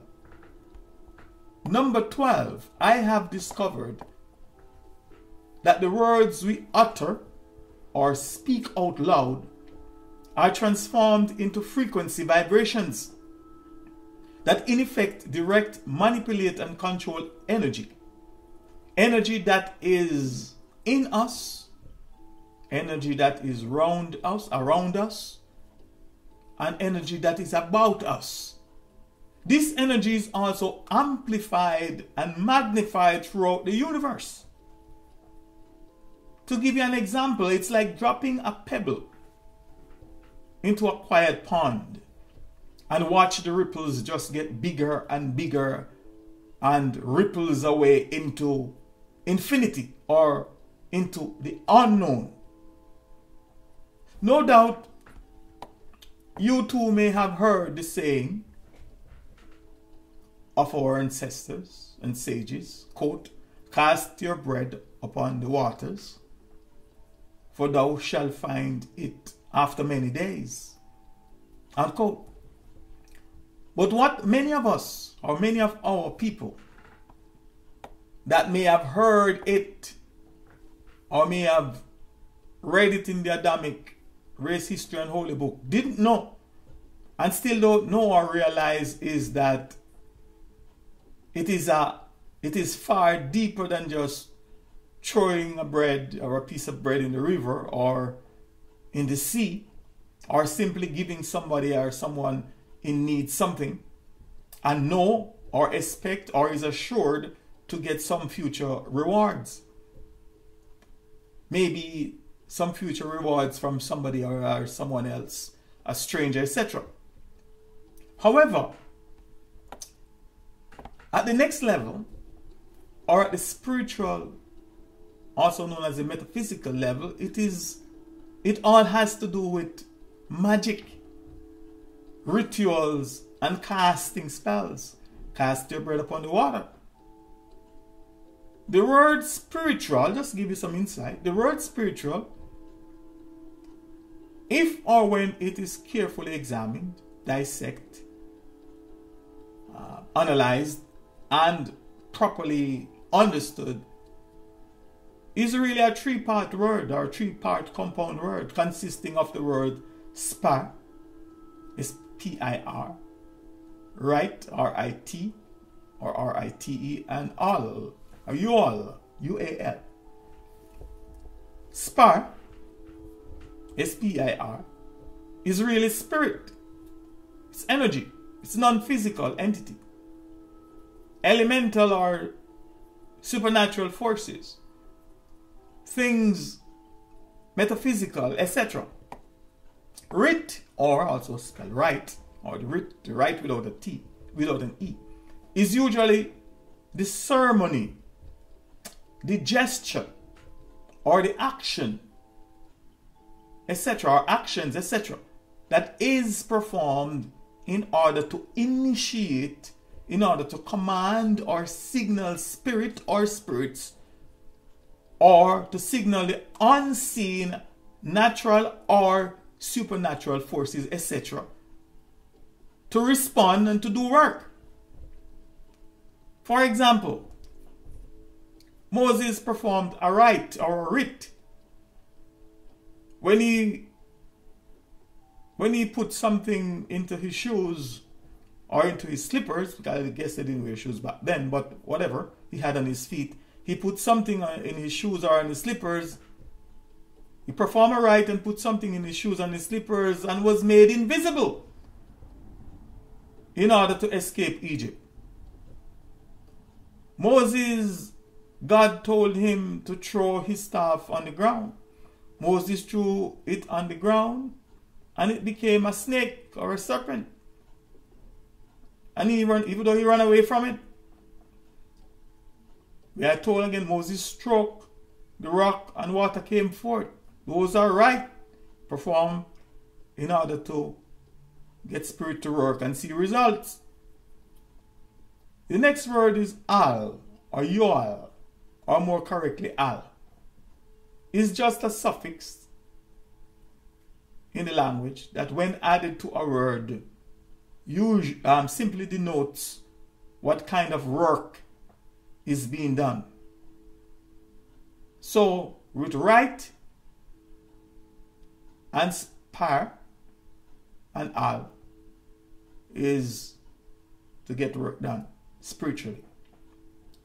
So one cannot truly claim to be spiritual or to be doing spiritual work or something or spiritual things if you are not performing rites. Can't say you are this big spiritual person. There's what rites do you perform to communicate with spirit? Or maybe you're performing rites and you are not even aware of it, especially when you are so engulfed and indulging in our adversaries, our enemies, and our oppressors' religions. But more on that another time.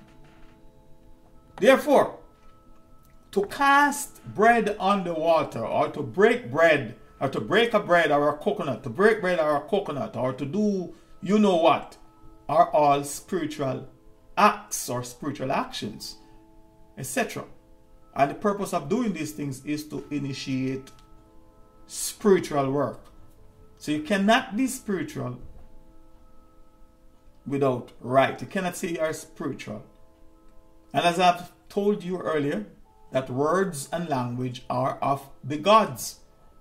Words are from the spirit realm, the metaphysical plane. Another way of saying this is that it is words that link the spiritual with the physical.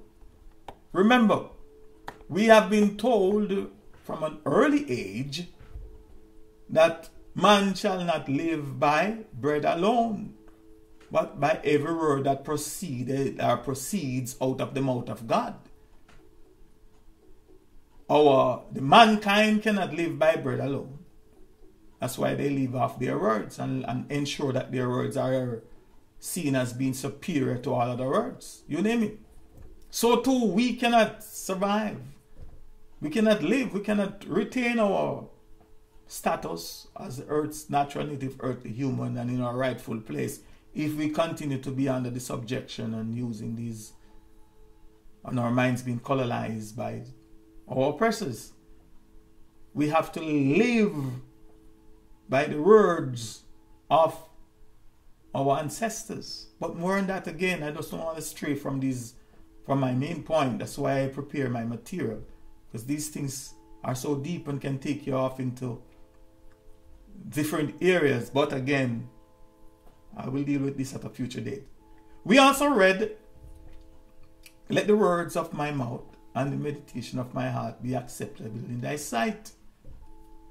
If the words of our mouth and the meditation of our hearts are not to our ancestors, our source, not our enemy's source, our oppressor's source, our hater's source, our racist source, but to our source, then how are we expecting to be redeemed? But again, I don't want to stray. Let's get back here. We also read and heard that he spake, and it was done. He commanded, and he stood fast. Words. And I could go on and on with quotes that you are familiar with. But we hear these things. We are thinking only about our enemies' gods, our adversaries' religions, and blah, blah, blah. That was given to us and the way we were deceived. We don't even know that. Most people don't even know. Because we are so wrapped up and tied up in the enemy's language, in their gods and their religion, that we can't even see beyond these things. That the words of my mouth. Whose words? You accept them less. So whose words? But more than that. So I could go on and on and on with quotes that are clearly emphasizing the power of words. And the question that some of you might be thinkingly and rightfully asking is this: why, when we melanin people, we African people today, talk, speak, pray, and even when we speak truth, the truth and nothing but the truth, to power, or to the power that is but the power that should not be or cannot be, when we speak truth to power, nothing seems to happen. Or whatever do happen is eventually not what we wanted, or it is never in our favor. Why? I'm sure you may be asking these questions if you're thinking. And why, when we command, nothing responds, or nothing seems to respond, let alone stood fast?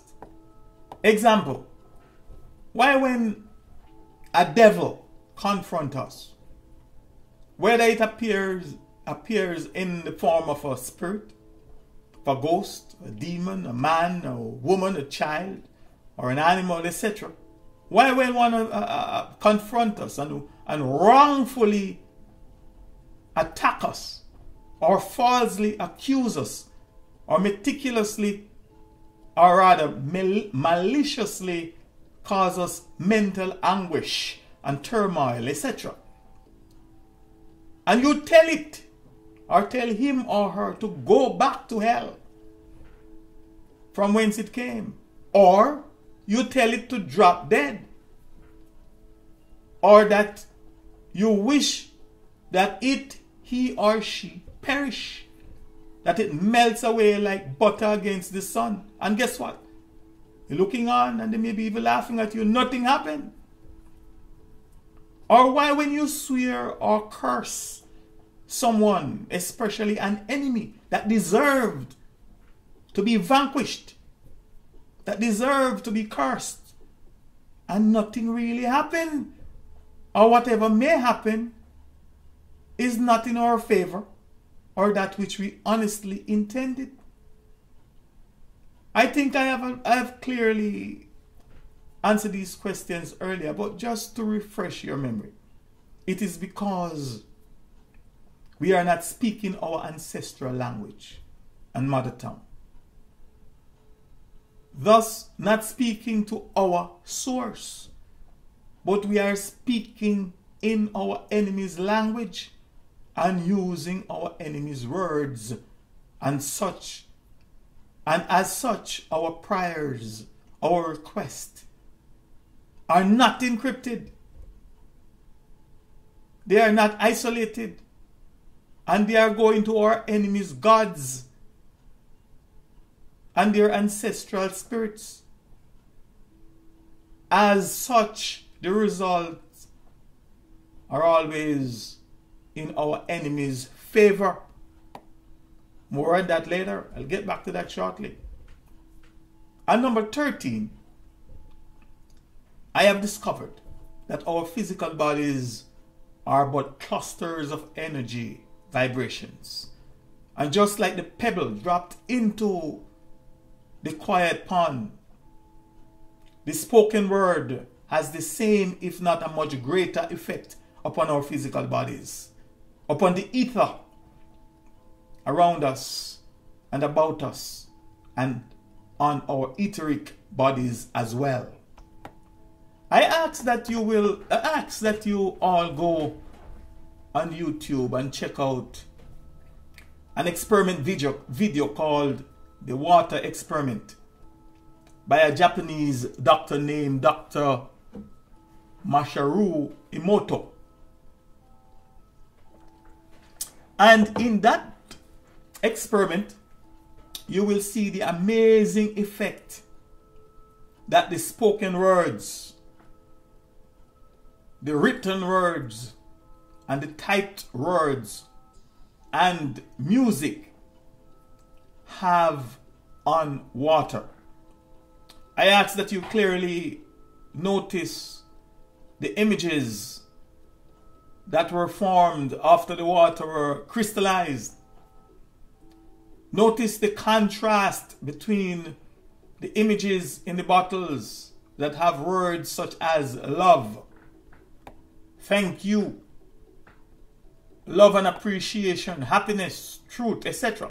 versus the bottles that have words such as you make me sick, I'll kill you, Adolf Hitler, etc. I want you to please bear in mind that according to some of the latest scientific reports, up to 60% of the human adult body is consisted of water or consists of water. Also, according to H. Mitchell, Journal of Biological Chemistry 158, the brain and the heart are composed of 73% water, and the lungs are about 83% water.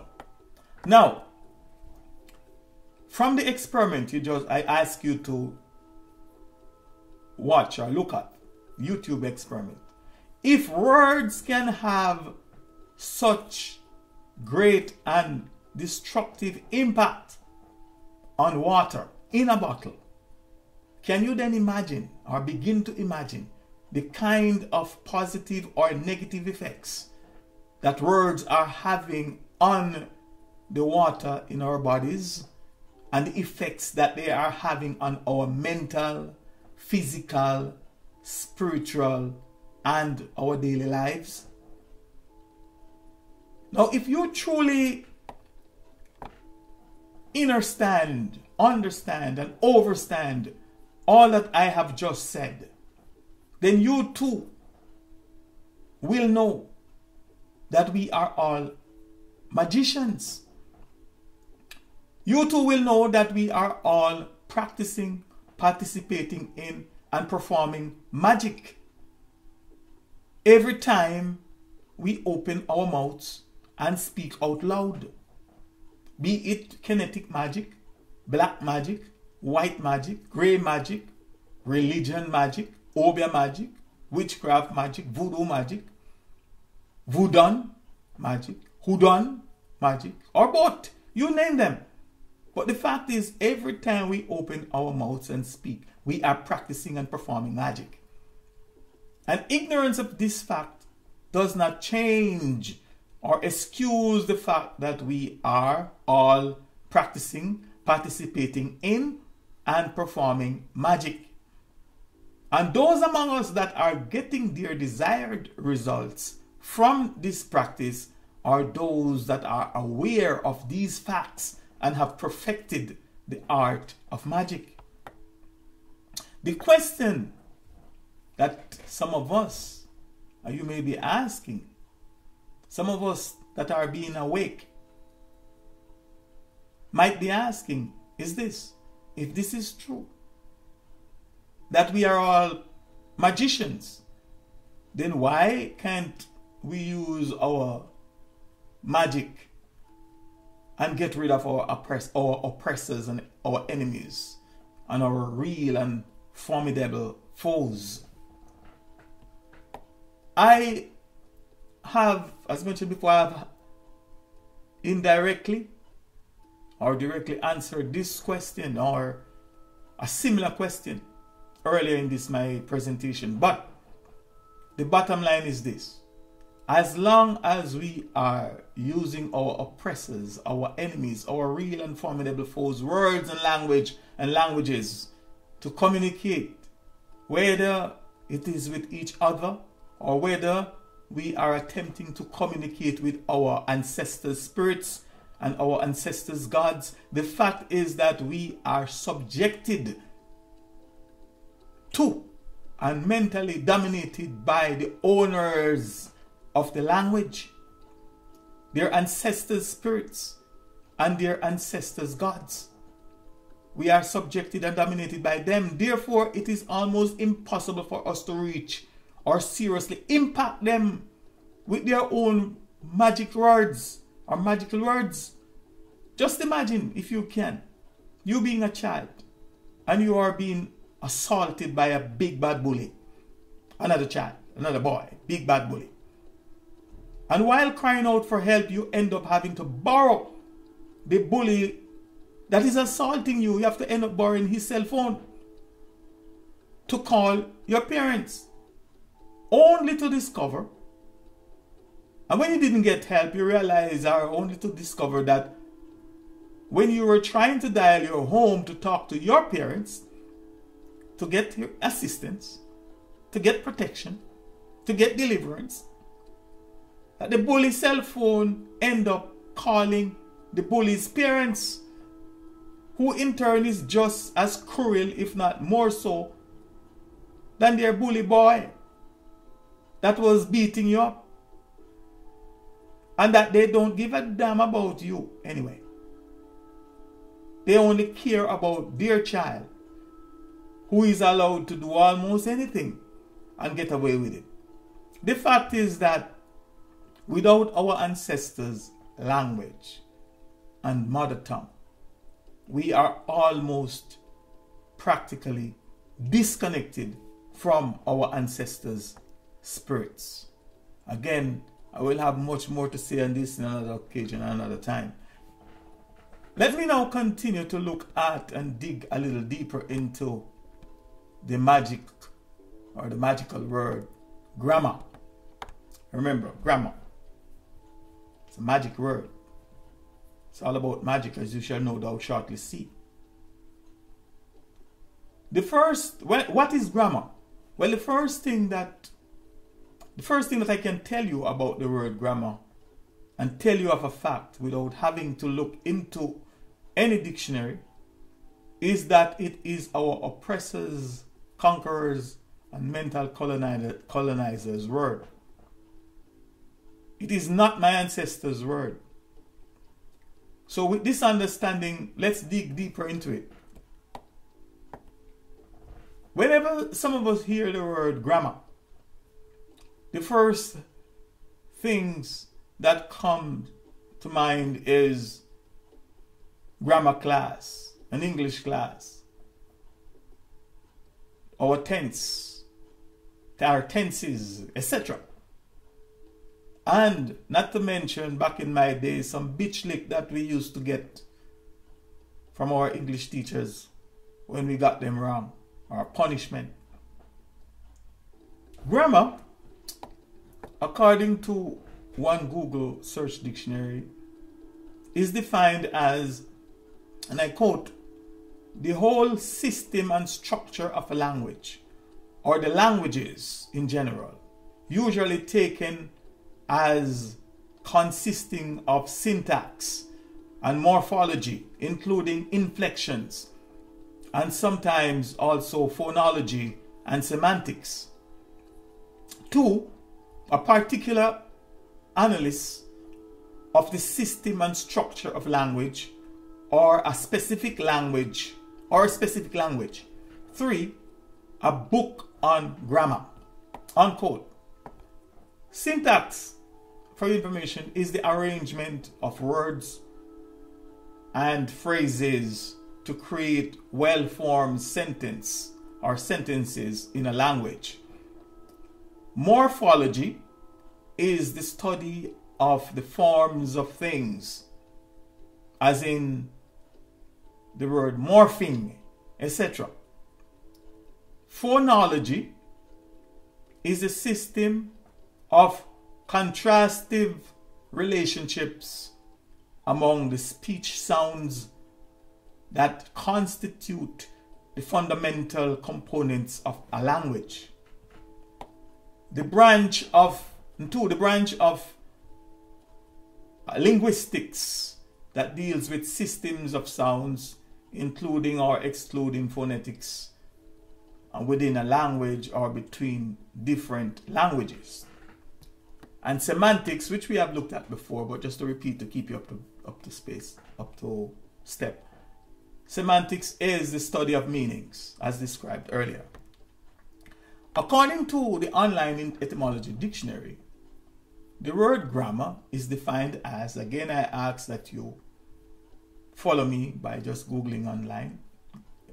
Look up the word grammar from the etymology dictionary online.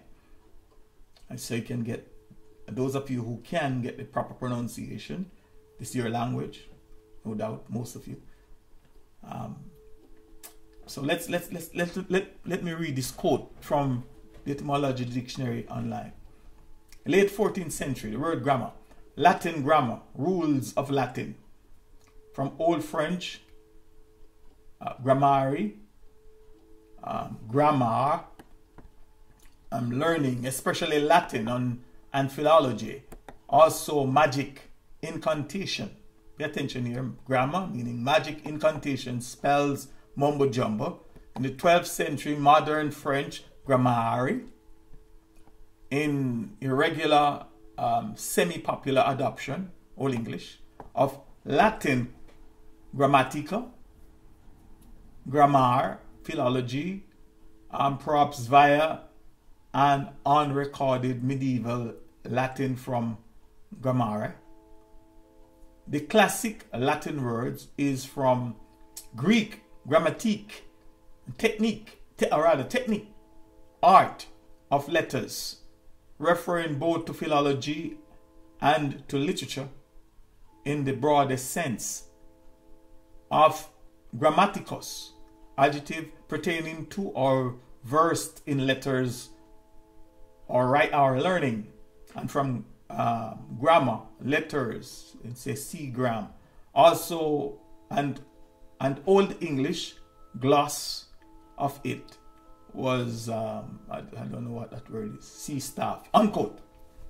So here, in this etymology dictionary, we clearly see that the word grammar is not just about, that's the most important point I want to point out here. We can see from this etymology dictionary that the word grammar is not just about the rules of a language or the system and structure of a language, but that at the root of the word grammar is the word magic, is the word incantation, is the word spells and mumbo jumbo.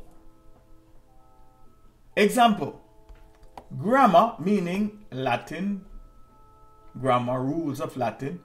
Then one can see, or one can logically deduce, from this one can logically deduce that Latin was and possible, Latin still is the language used by some priests to perform magic and to cast spells on people. Another word from the word grammar is the word grammori. The word grammori, by definition, or what it is a magician's manual for invoking demons. In 1849, from French grammari, altered from grammari, incantation, and grammar. And it refers back to C grammar. And also compare words like grammary, G-R-A-M-A-R-Y, and glamour, as when people say you're glamorous, etc.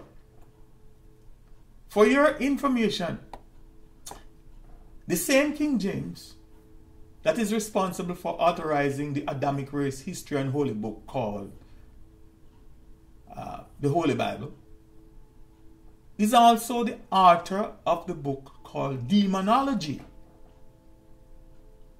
Demonology. So as the saying goes, chip doesn't fall too far from the block. Now another word I should point out here to you too, as it has to do with grammar and language and words, is the word vowels. And what are they? Note that in order to spell a word and pronounce a word for its resonance, for proper tone, its proper frequency vibration, and to achieve its desired effect, we have to use what is called vowels. Now, what is a vowel?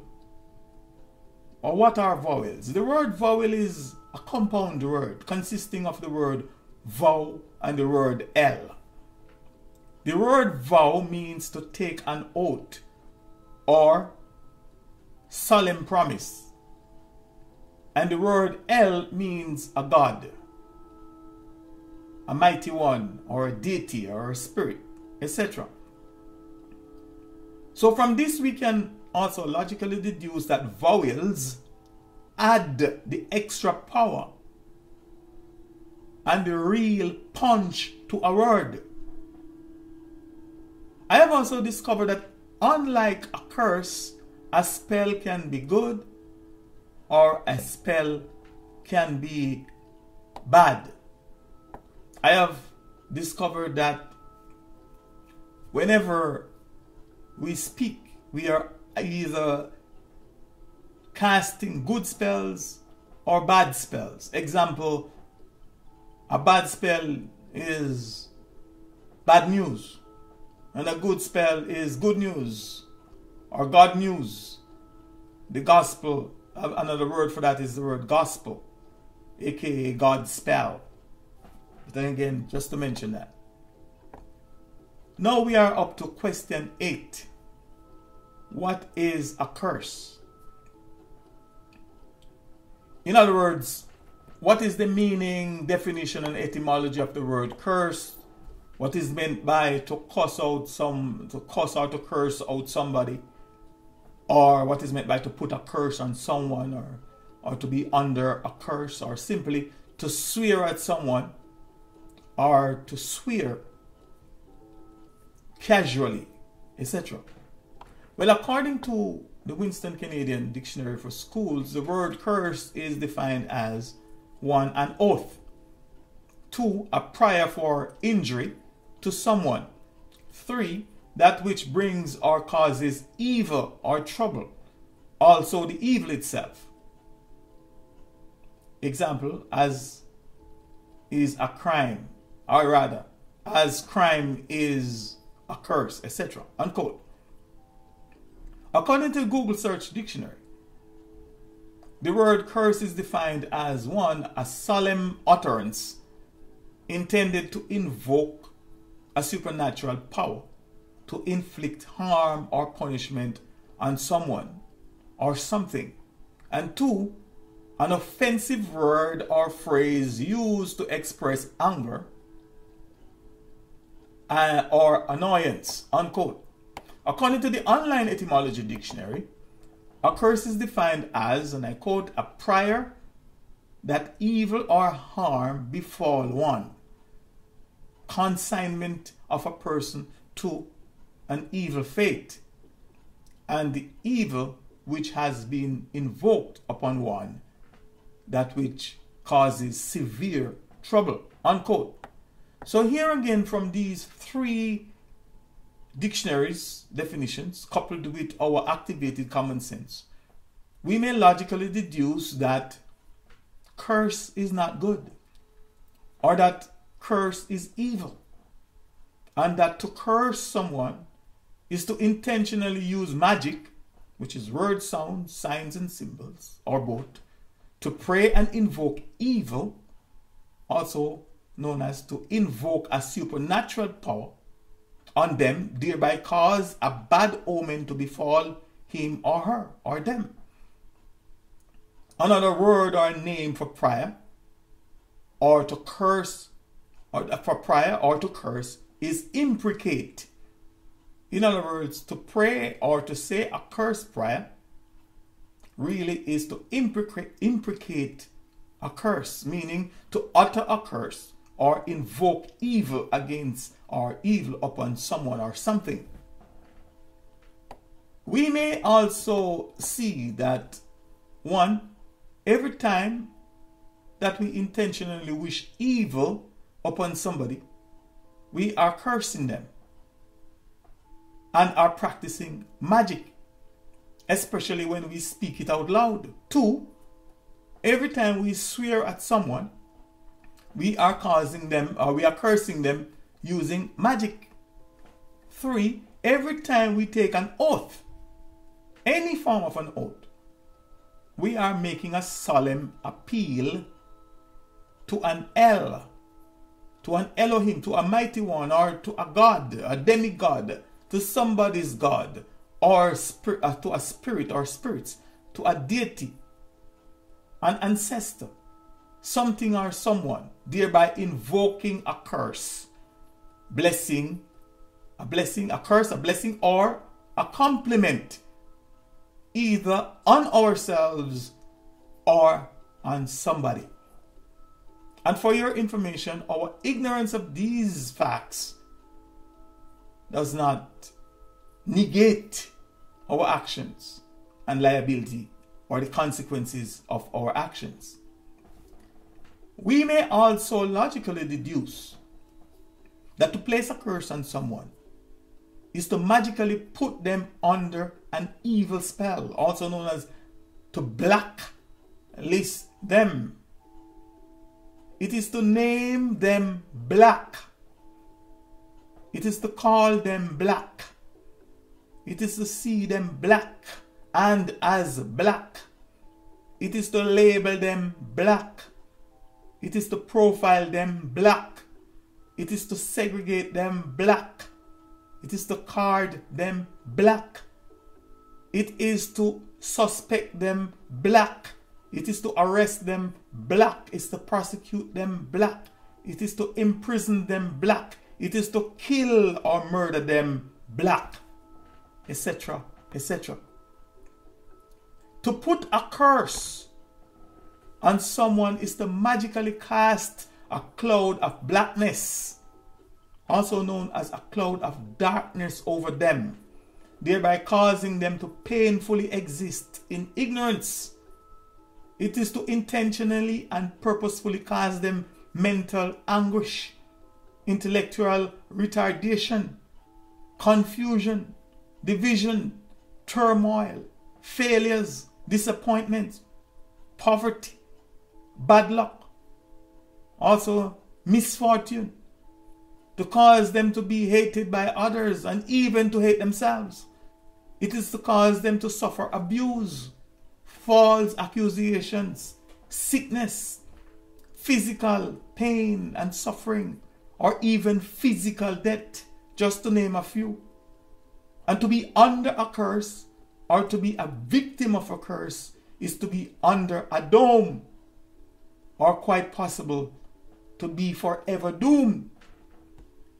Now that you know what a curse is, Can you think of anyone or any group of people that we now honestly can say that they are the victims of a curse or that they are under a curse?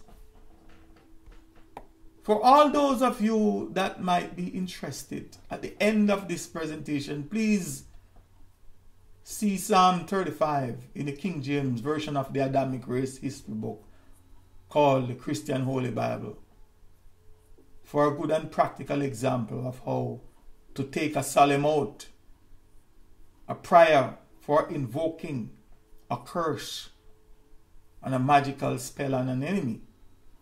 And those are what is being done on our people. Question number 9. What is a spell? Well, in other words, what is the meaning, definition, and etymology of the word spell? What is meant to cast a spell, to be under a spell, to be spellbound, to be spellbind, or to be bounded by a spell, etc.? Well, according to the lexicon, Webster's Dictionary of the English Language, spell is defined as 1, to name or write the letters of a word in order of specified letters to make up a word. Let me repeat that. To name or write the letters of a word in order of specified letters to make up a word. The example given here is cat, C-A-T, spells cat. To signify, and another example is of how the word spell is used to signify the drought spells disaster for thousands. To form word by letters, etc.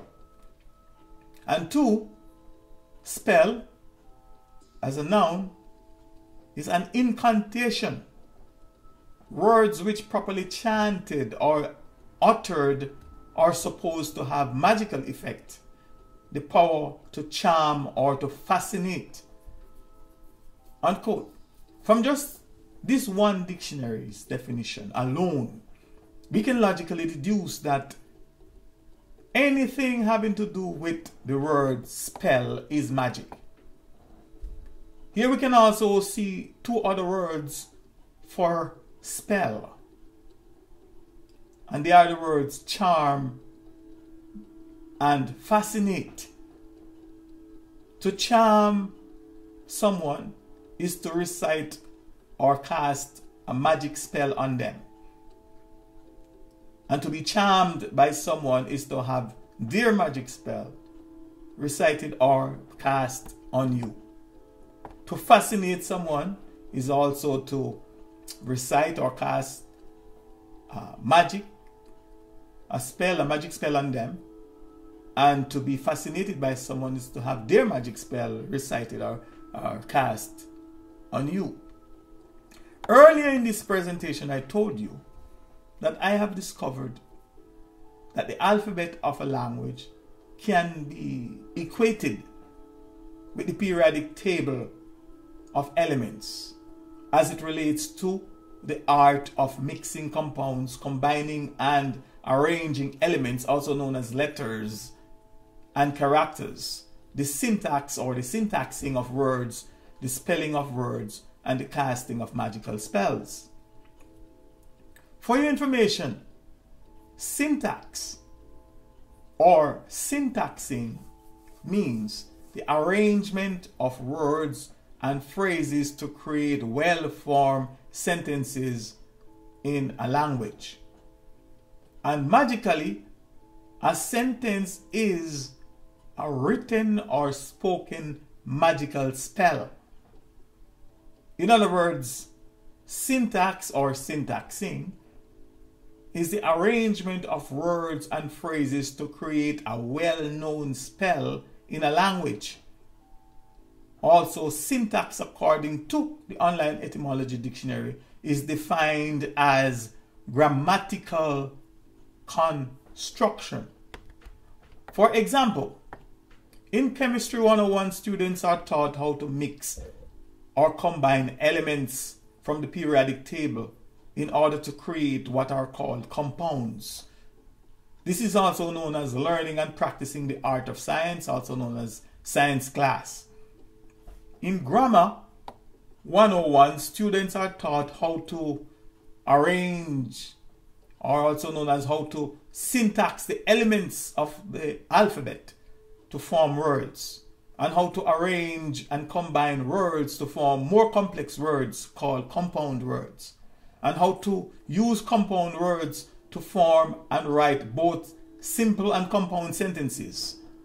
This is also a language science, or aka language art, or the science and art of language.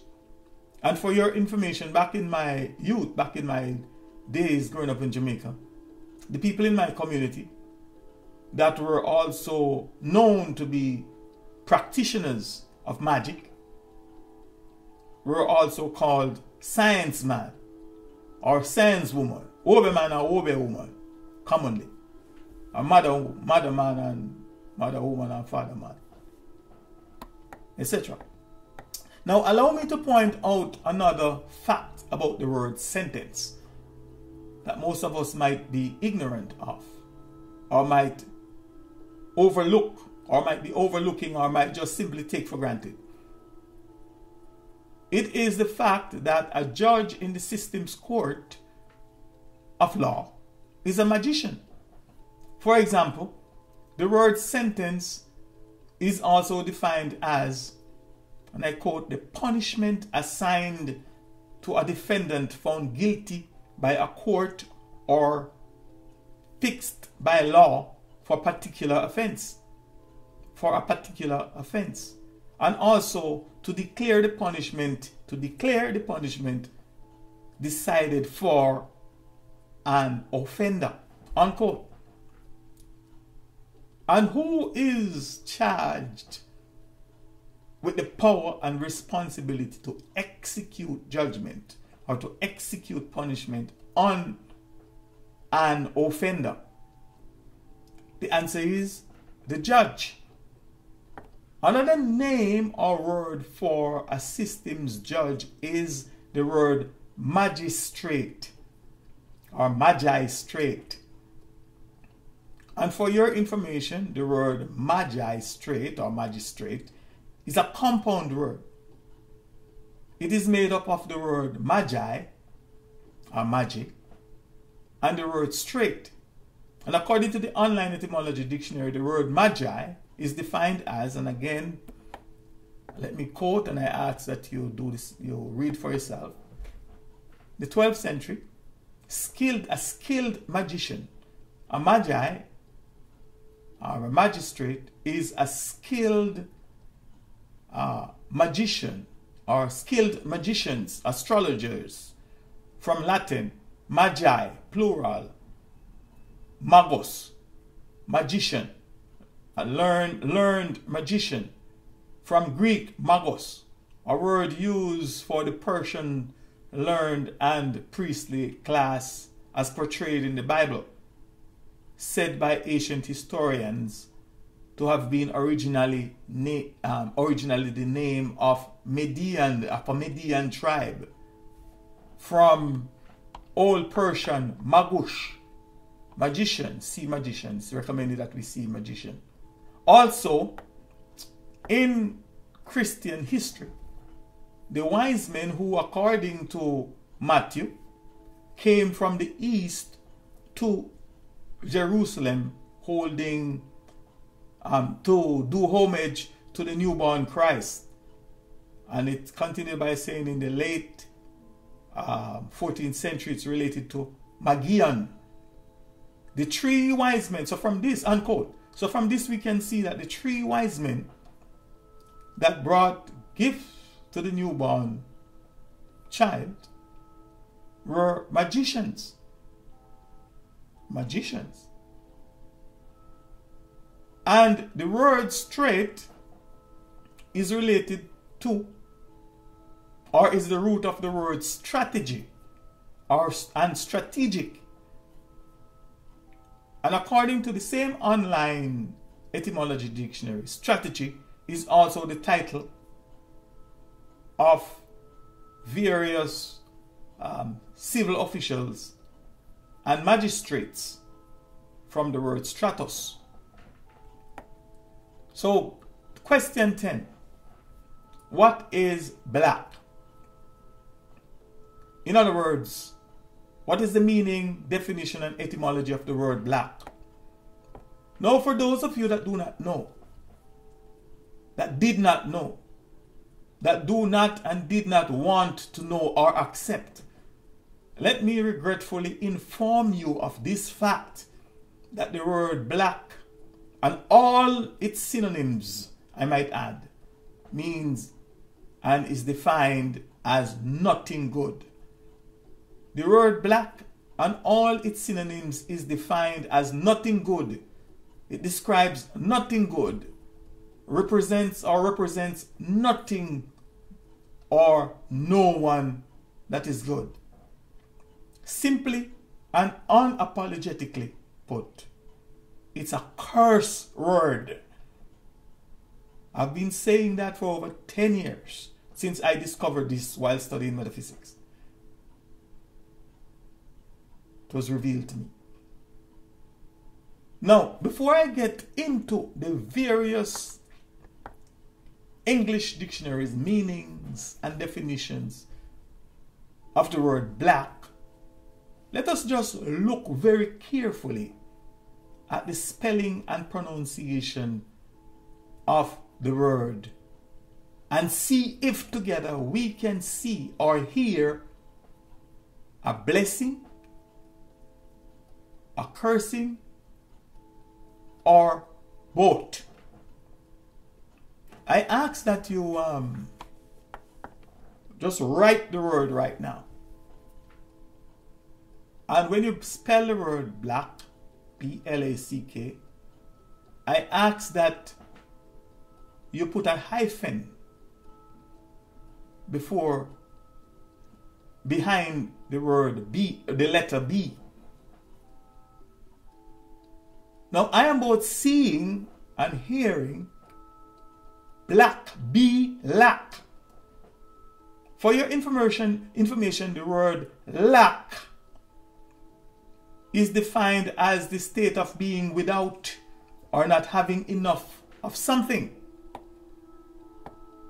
Some of the synonyms for the word lack, L-A-C-K, are as follows: absence, want, need, deficiency, dearth, insufficiency, shortage, shortfall, scarcity, paucity, unavailability, scarceness, undersupply, deficit, scantiness, sparseness, meagerness, inadequacy, shortness, deprivation, destitution, privation, famine, drought, poverty, non-existence, etc., etc., etc. So, whenever the word black is used, especially when it is used by our enemies, the system and its Caucasoid administrators to name, label, profile, list, describe, or represent us as a people,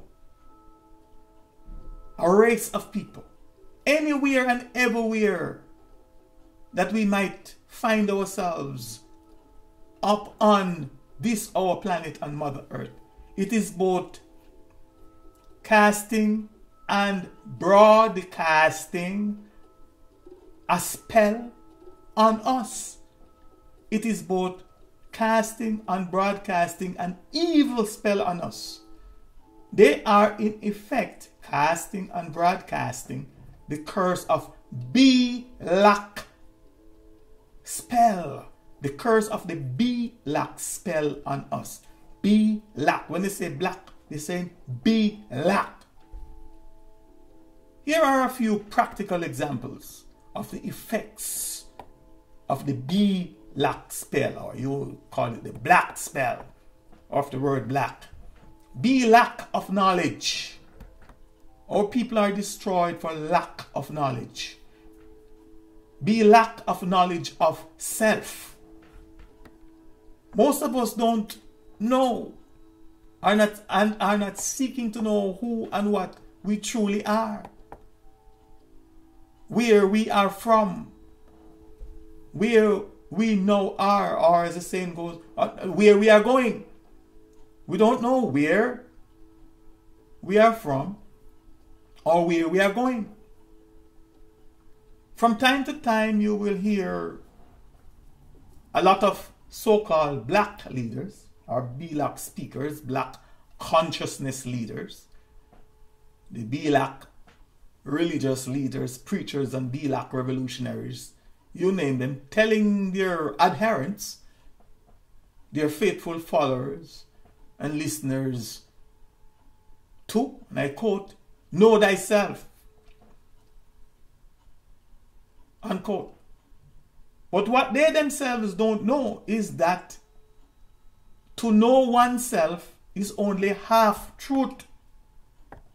For according to one ancient Chinese general, military strategist, philosopher, writer, and author of the renowned military strategy book called The Art of War, named Santu, if you know yourself and you don't know your enemies or your enemy, you will be still found be lacking.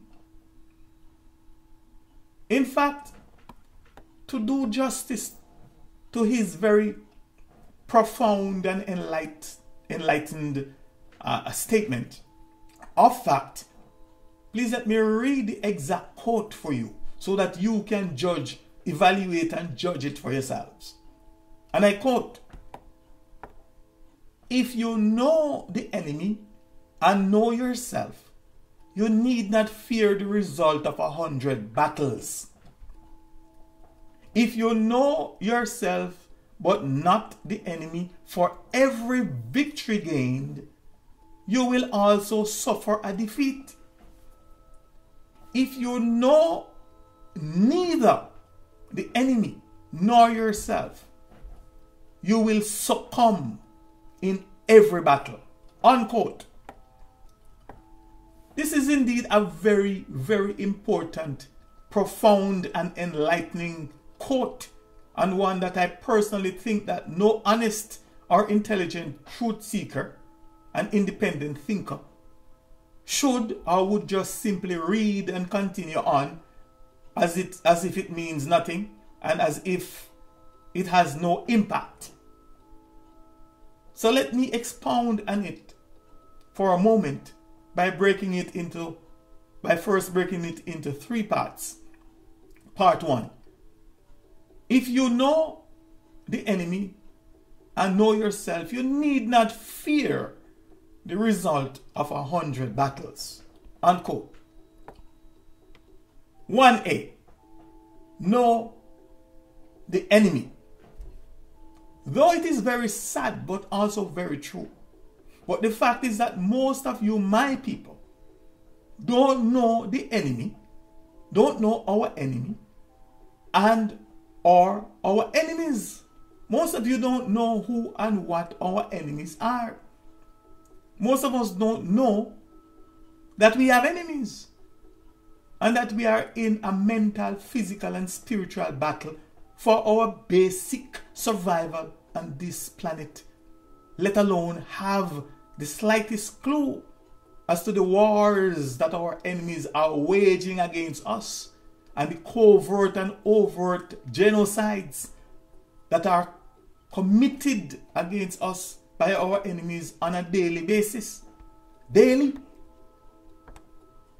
As a consequence of this, their ignorance, or as a consequence of this or your ignorance, some of us are friends with our enemies. Some of us have befriended our enemies. Some of us are collaborating with our enemies. Some of us are working for and with our enemies. Some of us are sharing our secrets with our enemies. Some of us are nursing our enemies back to life. Some of us are living with our enemies. Some of us are eating and drinking and playing with our enemies. Some of us have betrayed and are betraying our own people, our own heritage, and our own ancestors by supporting our enemies' plans for our own downfall and our own extermination. Some of us are wearing the enemy's badges of honor. Some of us are agents, and not just agents, but loyal agents of our enemies. Some of us are spies and informers on our own people for our enemies.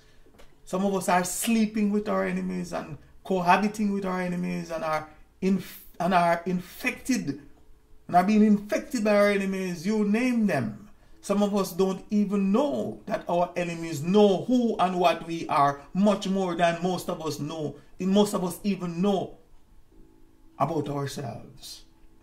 Most of us don't even know that our enemies meticulously studied us and are constantly studying us far more than we have ever studied ourselves and are studying ourselves. And that they know, see, treat, and regard us as their enemies. And why? And why this abundance of ignorance, you may ask? Why this abundance of ignorance? You're thinking ones might be asking. Well, the answer is it's because of the Belak curse, also known as the black or the Belak of knowledge of who and what our enemies are. For example, most of us have never even heard of Charles Darwin, let alone know of his Charles Darwin's prophecy. A prophecy whereby he predicted with almost certainty our total extermination from off this our planet and Mother Earth. And if you think this is a joke or that I am making mess up, please let me read a portion of his prophecy or one of his prophecy for you.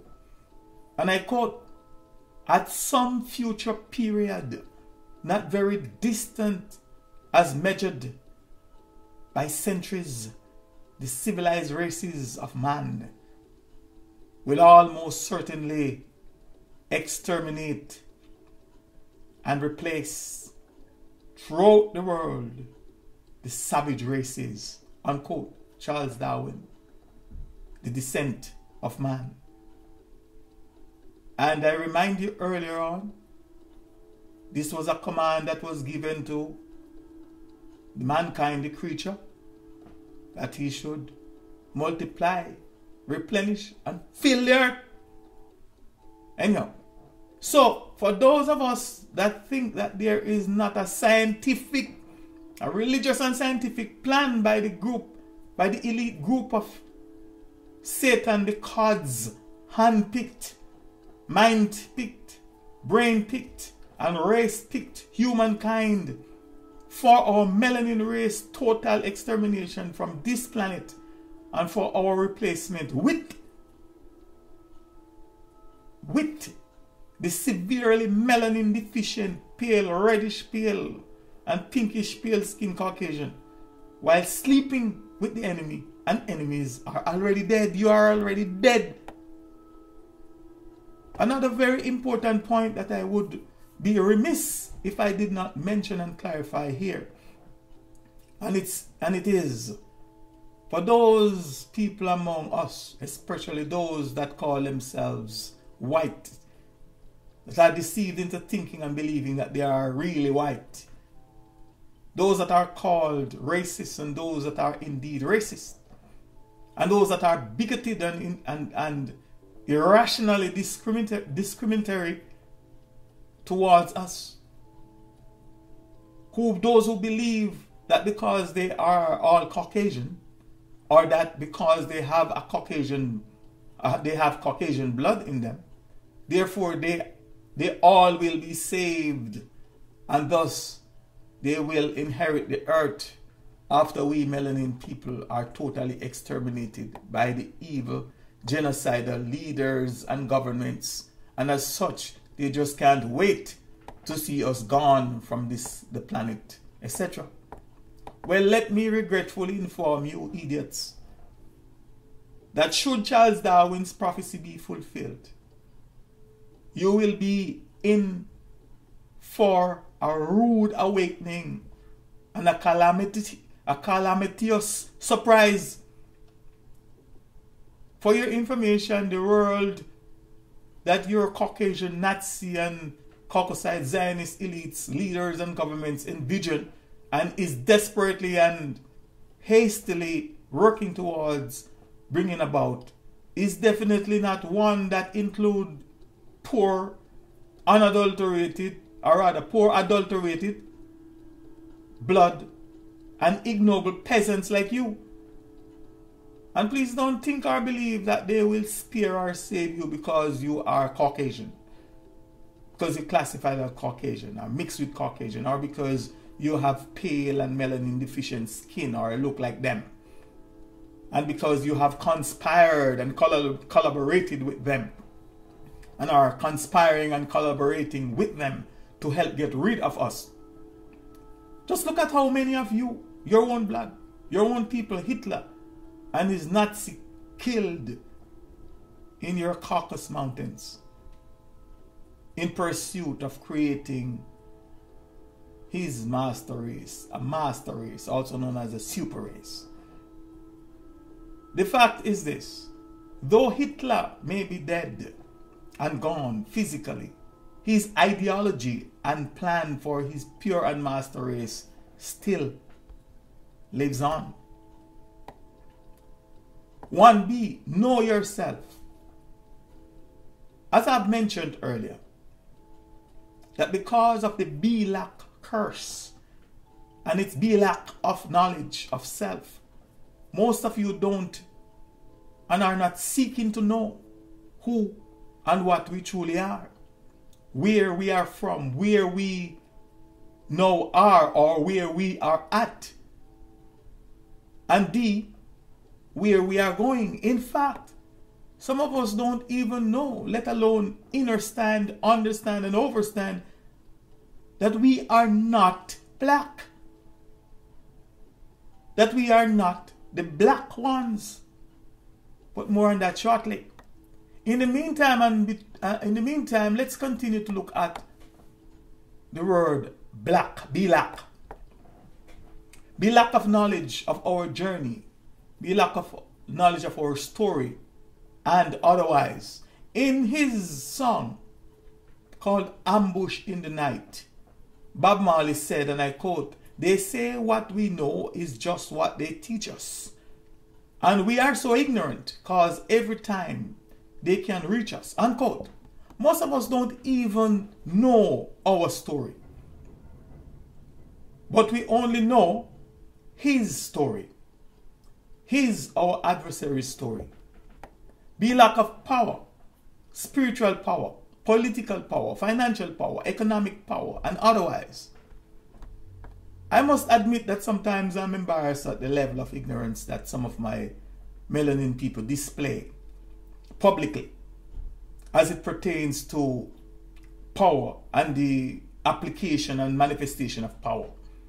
And even though I must admit that I too was a victim of the B-lackness, also known as ignorance, but it still grieves my spirit to this day to see and listen to our people, some of our peoples, proudly, boastfully, sometimes arrogantly, passionately, defiantly, etc., calling for and proclaiming black power, B-lack power. When the evidence has shown, and will no doubt continue to show, that those of us that are calling for and proclaiming black power truly lack power. Truth be told, they have no power.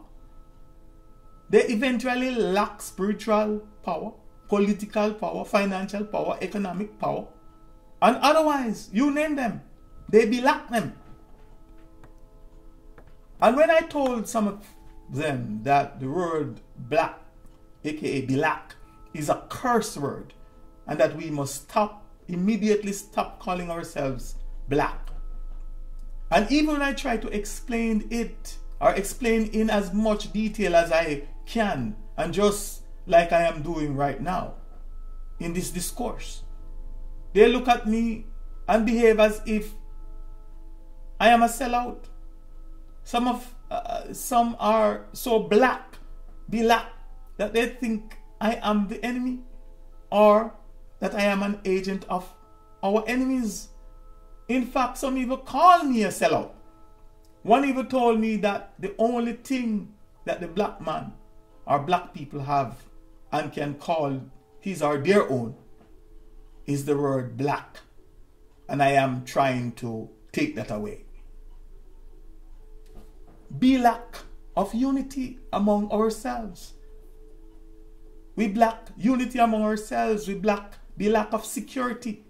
The effects of the curse. Be lack of security. Be lack of intelligence. Be lack of common sense. Be lack of reasoning. And the ability to reason. Be lack of being free. Be lack of land. Be lack of access to opportunity. Be lack of joy and happiness. Be lack of insights, spiritual and otherwise. Be lack of vision. And where there is no vision, we are told the people are bound to perish. We see that. Be lack of self-preservation. Be lack of excellent health. Be lack of money. Be lack of wealth, material and otherwise. Be lack of love and respect for each other. Be lack of justice. You name it. Be lack of it. And in fact, my melanin brothers and sisters, they, meaning our enemies and the system, their system, are not even casting, spellbinding, and broadcasting their spells of the curse of blessing on us. In other words, they are not even saying that we should be less. Bless, be less. As in bless. Wherein we are, or wherein we would become less than them, just less than them. Or wherein we would have less than them. But that way should be lack of everything and more. And as you can see today, who is quick to talk about how they are blessed? They're blessed, they're blessed. I hear one singer song, I'm blessed, I'm blessed, I'm blessed. Not knowing that he's saying he's less, he's less, he's less. And when the word is pronounced from the occult language, it is saying, be less, be less, be less. Why not be more? Like I, the mystic philosopher. When I bless someone, I really curse them. Now,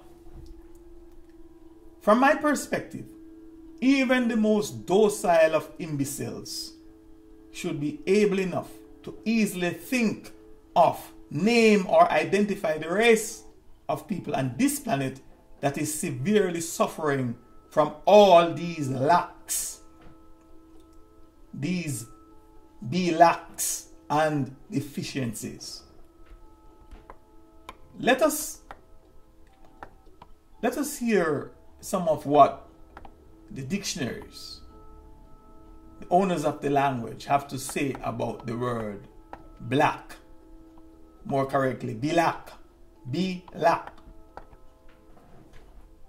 According to the Winston Canadian Dictionary for Schools, the word black is an adjective, and it is defined as follows. 1. Black, the opposite of white. 2. Black, almost without light. Very dark, as a black cellar. 3. Dismal. Black, meaning dismal, as in a black sky. For your information, the word dismal also means depressing, dreary, pitiful and disgracefully bad. In fact, when they say black, they are saying you're not just pitiful and disgraceful. You're not just pitiful and bad, but you are pitiful and disgracefully bad. Black means threatening, sullen, as a black look or as black looks. And 4, black meaning without moral goodness. If you're black, you have no moral goodness. Black meaning evil, as black deeds. And 5, black indicating disgrace, as he has a black mark of conduct. 6, and number 6, dark skinned and Negro. And 7, grimy. Now, unquote. Now to you all my fellow melanin humans, you all my natural native earthly humans, you the earth's organic humans, the ascendants of an offspring of Alkebuland, today known as Africa, that have ears to, that hear, eyes that see, and an intellect that is activated. Please allow me to expose and show you how desperately wicked, how deceptive and diabolic, how sorceriously cunningly and crafty these malevolent and racist Caucasian lexicographers are, right here in this dictionary, in this dictionary's definition of the word black, of their word black. Notice that of all the crippling, the meaning and destructive meanings and definitions that are given for the word black, that the people, that these devils, these devious minds associate with it, the people that they say are black, are those that they described as dark-skinned and Negro or Negroes. While conversely, the word that they deviously and deceptively associate with themselves is the word white, which, as mentioned before, is the opposite of black. White, a word which, according to this same English dictionary, is defined as, and I quote, white of the color of clean snow. Which means, and if you understand the whole racist ideology, it means that if you in any wise contaminated with any other blood, one drop, you're not as clean as snow. It's not dirty snow, clean snow, but more on that at another time. So let me continue. White as the color of clean snow. They consider, right? White, the opposite of black. 2, white, right? White, the opposite of black. Hence, pure. Hence, innocent. 3, white, silvery, gray or gray hair, and white.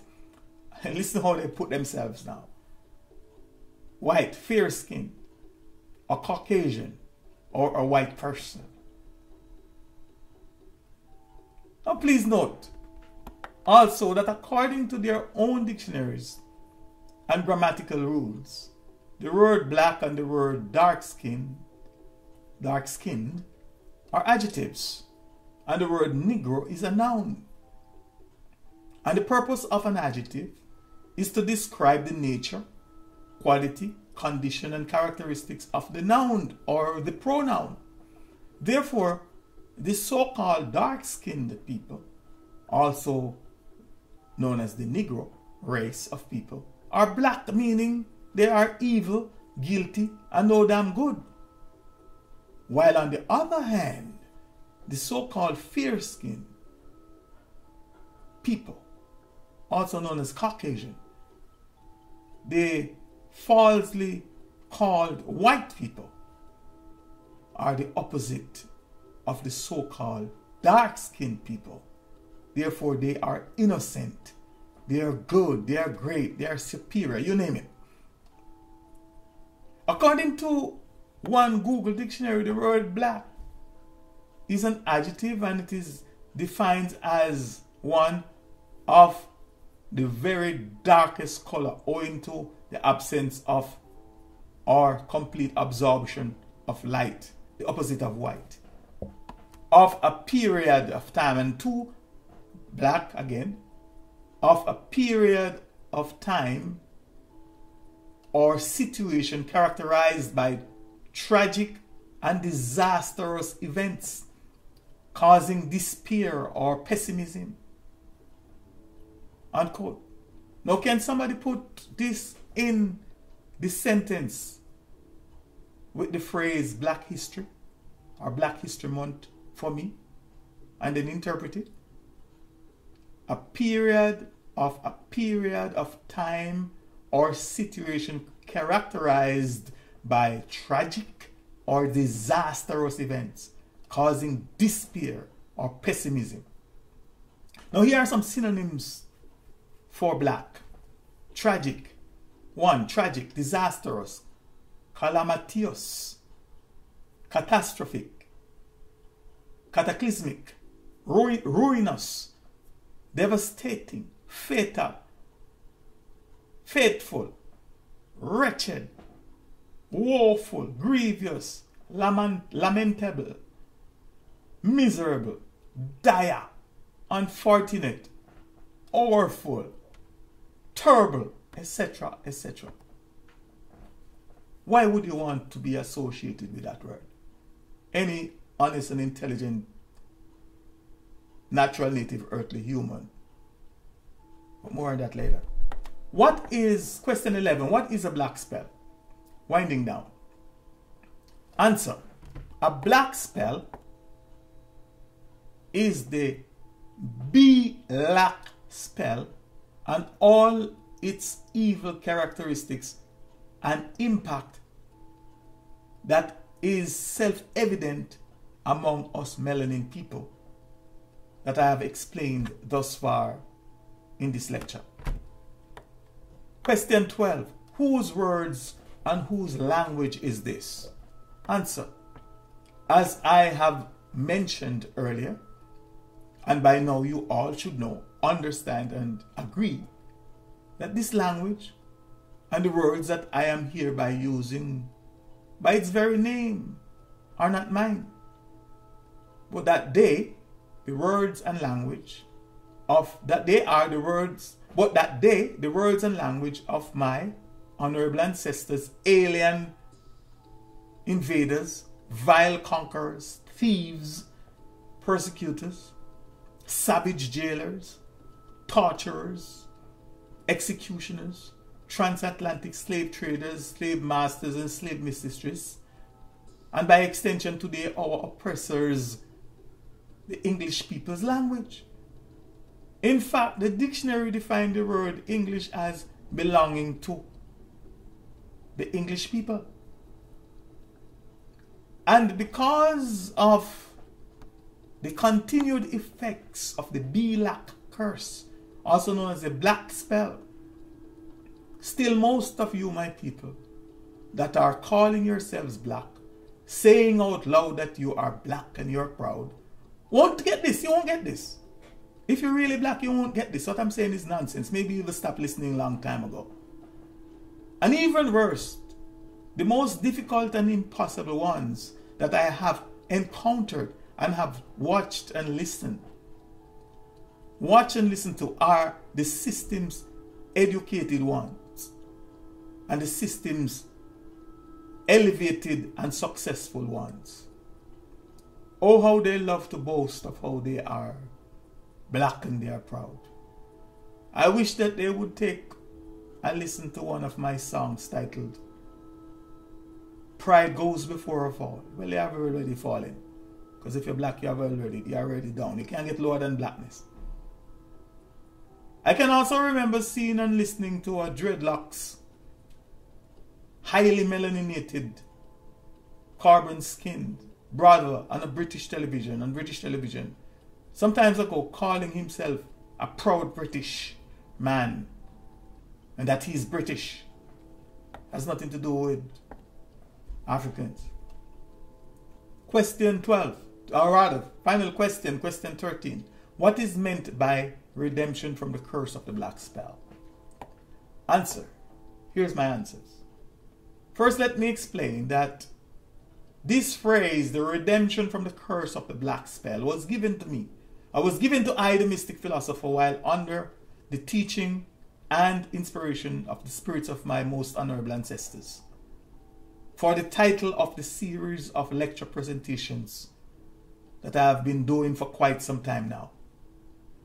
And as the title itself clearly implies, it is also a testimony of my own personal awareness, enlightenment, and redemption, my own rescue from the curse of the black spell.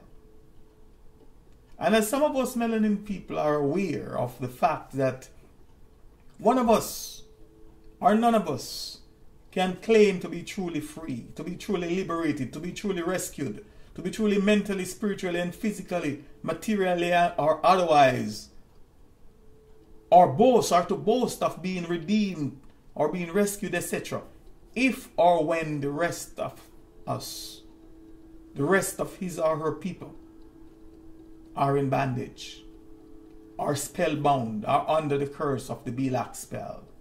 Consequently, I, the mystic philosopher, is taking advantage of every opportunity that I have at my disposal to try and shake up, wake up, and enlighten my fellow melanin people to the fact that a curse, a spell of bad omen has been cast on us and broadcast over us, and that it is called the black spell, the black spell. And that the first step, now comes the solution, and that the first step towards removing that spell, the curse of black, the curse of black and blackness from us all, are as follows. 1, we must immediately stop calling ourselves black and any and all of its synonyms or euphemisms. We must stop calling ourselves black, or any word or any of the word black synonyms, black synonyms or euphemisms. 2, we must stop answering to the name, label, and title, the word black. We must stop answering to the name, label, title, and to the word black. We must stop number 3, we must stop identifying with the word black. Example, we must stop identifying ourselves as a black people, as the black people, as the black race, as the black race of people, as the black man, the black woman, the black boy, the black girl, the black baby, the black community, the black church, the black gospel, the black Muslims, black music, black preachers, the black politicians, the black judges, the black journalists, reporters, the black schools, etc., etc. Stop identifying ourselves with this word, this curse. In fact, let me say it this way. We must stop identifying ourselves with this curse by allowing people to continue casting it and broadcasting it on us. We must, number 4, we must stop having our enemies, our adversaries, our opponents, and the evil and abominable system and its agents and agents of force and forces call us black, write us black, list us black, label us black, profile us black, card us black, and designate us black. Number 5, we must stop calling, naming, listing, writing, and labeling, etc.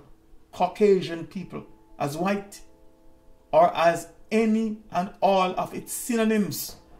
We must stop calling or referring to them as the white people, the white race, the white race of people, as the white man or the white woman. or as the white ones, etc. We should never attribute that word or any of its synonyms to them. Because our basic common sense alone, if it is activated, and not too much under the influence of the devil, if it is activated, if our common sense is at all activated, it will tell us that maybe, and I said maybe, with the exception of the sclera of some of them, eyes, which is the white part of the eyes, and maybe some of them, with the exception of some of them, teeth, or their hoods, their clothes, there is absolutely nothing about them that is white. Nothing. You have to be a fool, a damn fool, to think that these are white. The character ain't white. Their history ain't white. Nothing you can name about them that is white. Not even their so-called white blood cells. And if you, my melanin people, are so under the curse of the be lack spell that you be lack common sense, you be lack observation, you be lack just knowledge of yourself, then you can't even you can't even see or understand that, then I know what to say, but I won't say it, because it will only compound or only further compound your blackness, your curse. Let us remember that according to the meaning, according to their meaning, the Caucasian, own dictionaries, their culture, tradition, their religions and religious practices, white, the word white, the sign white, the symbol white, the spiritual interpretation of white is the opposite of black. And being opposite, white under no circumstances can ever or will ever be equal to black. White is superior and black is inferior. White is good and black is evil. In all systems of color coding that I am personally aware of, white is the highest level. White is at the highest level of the spectrum. And while black is at the lowest level, white has the highest value and black has 0. Black is north, meaning none at all, no value at all.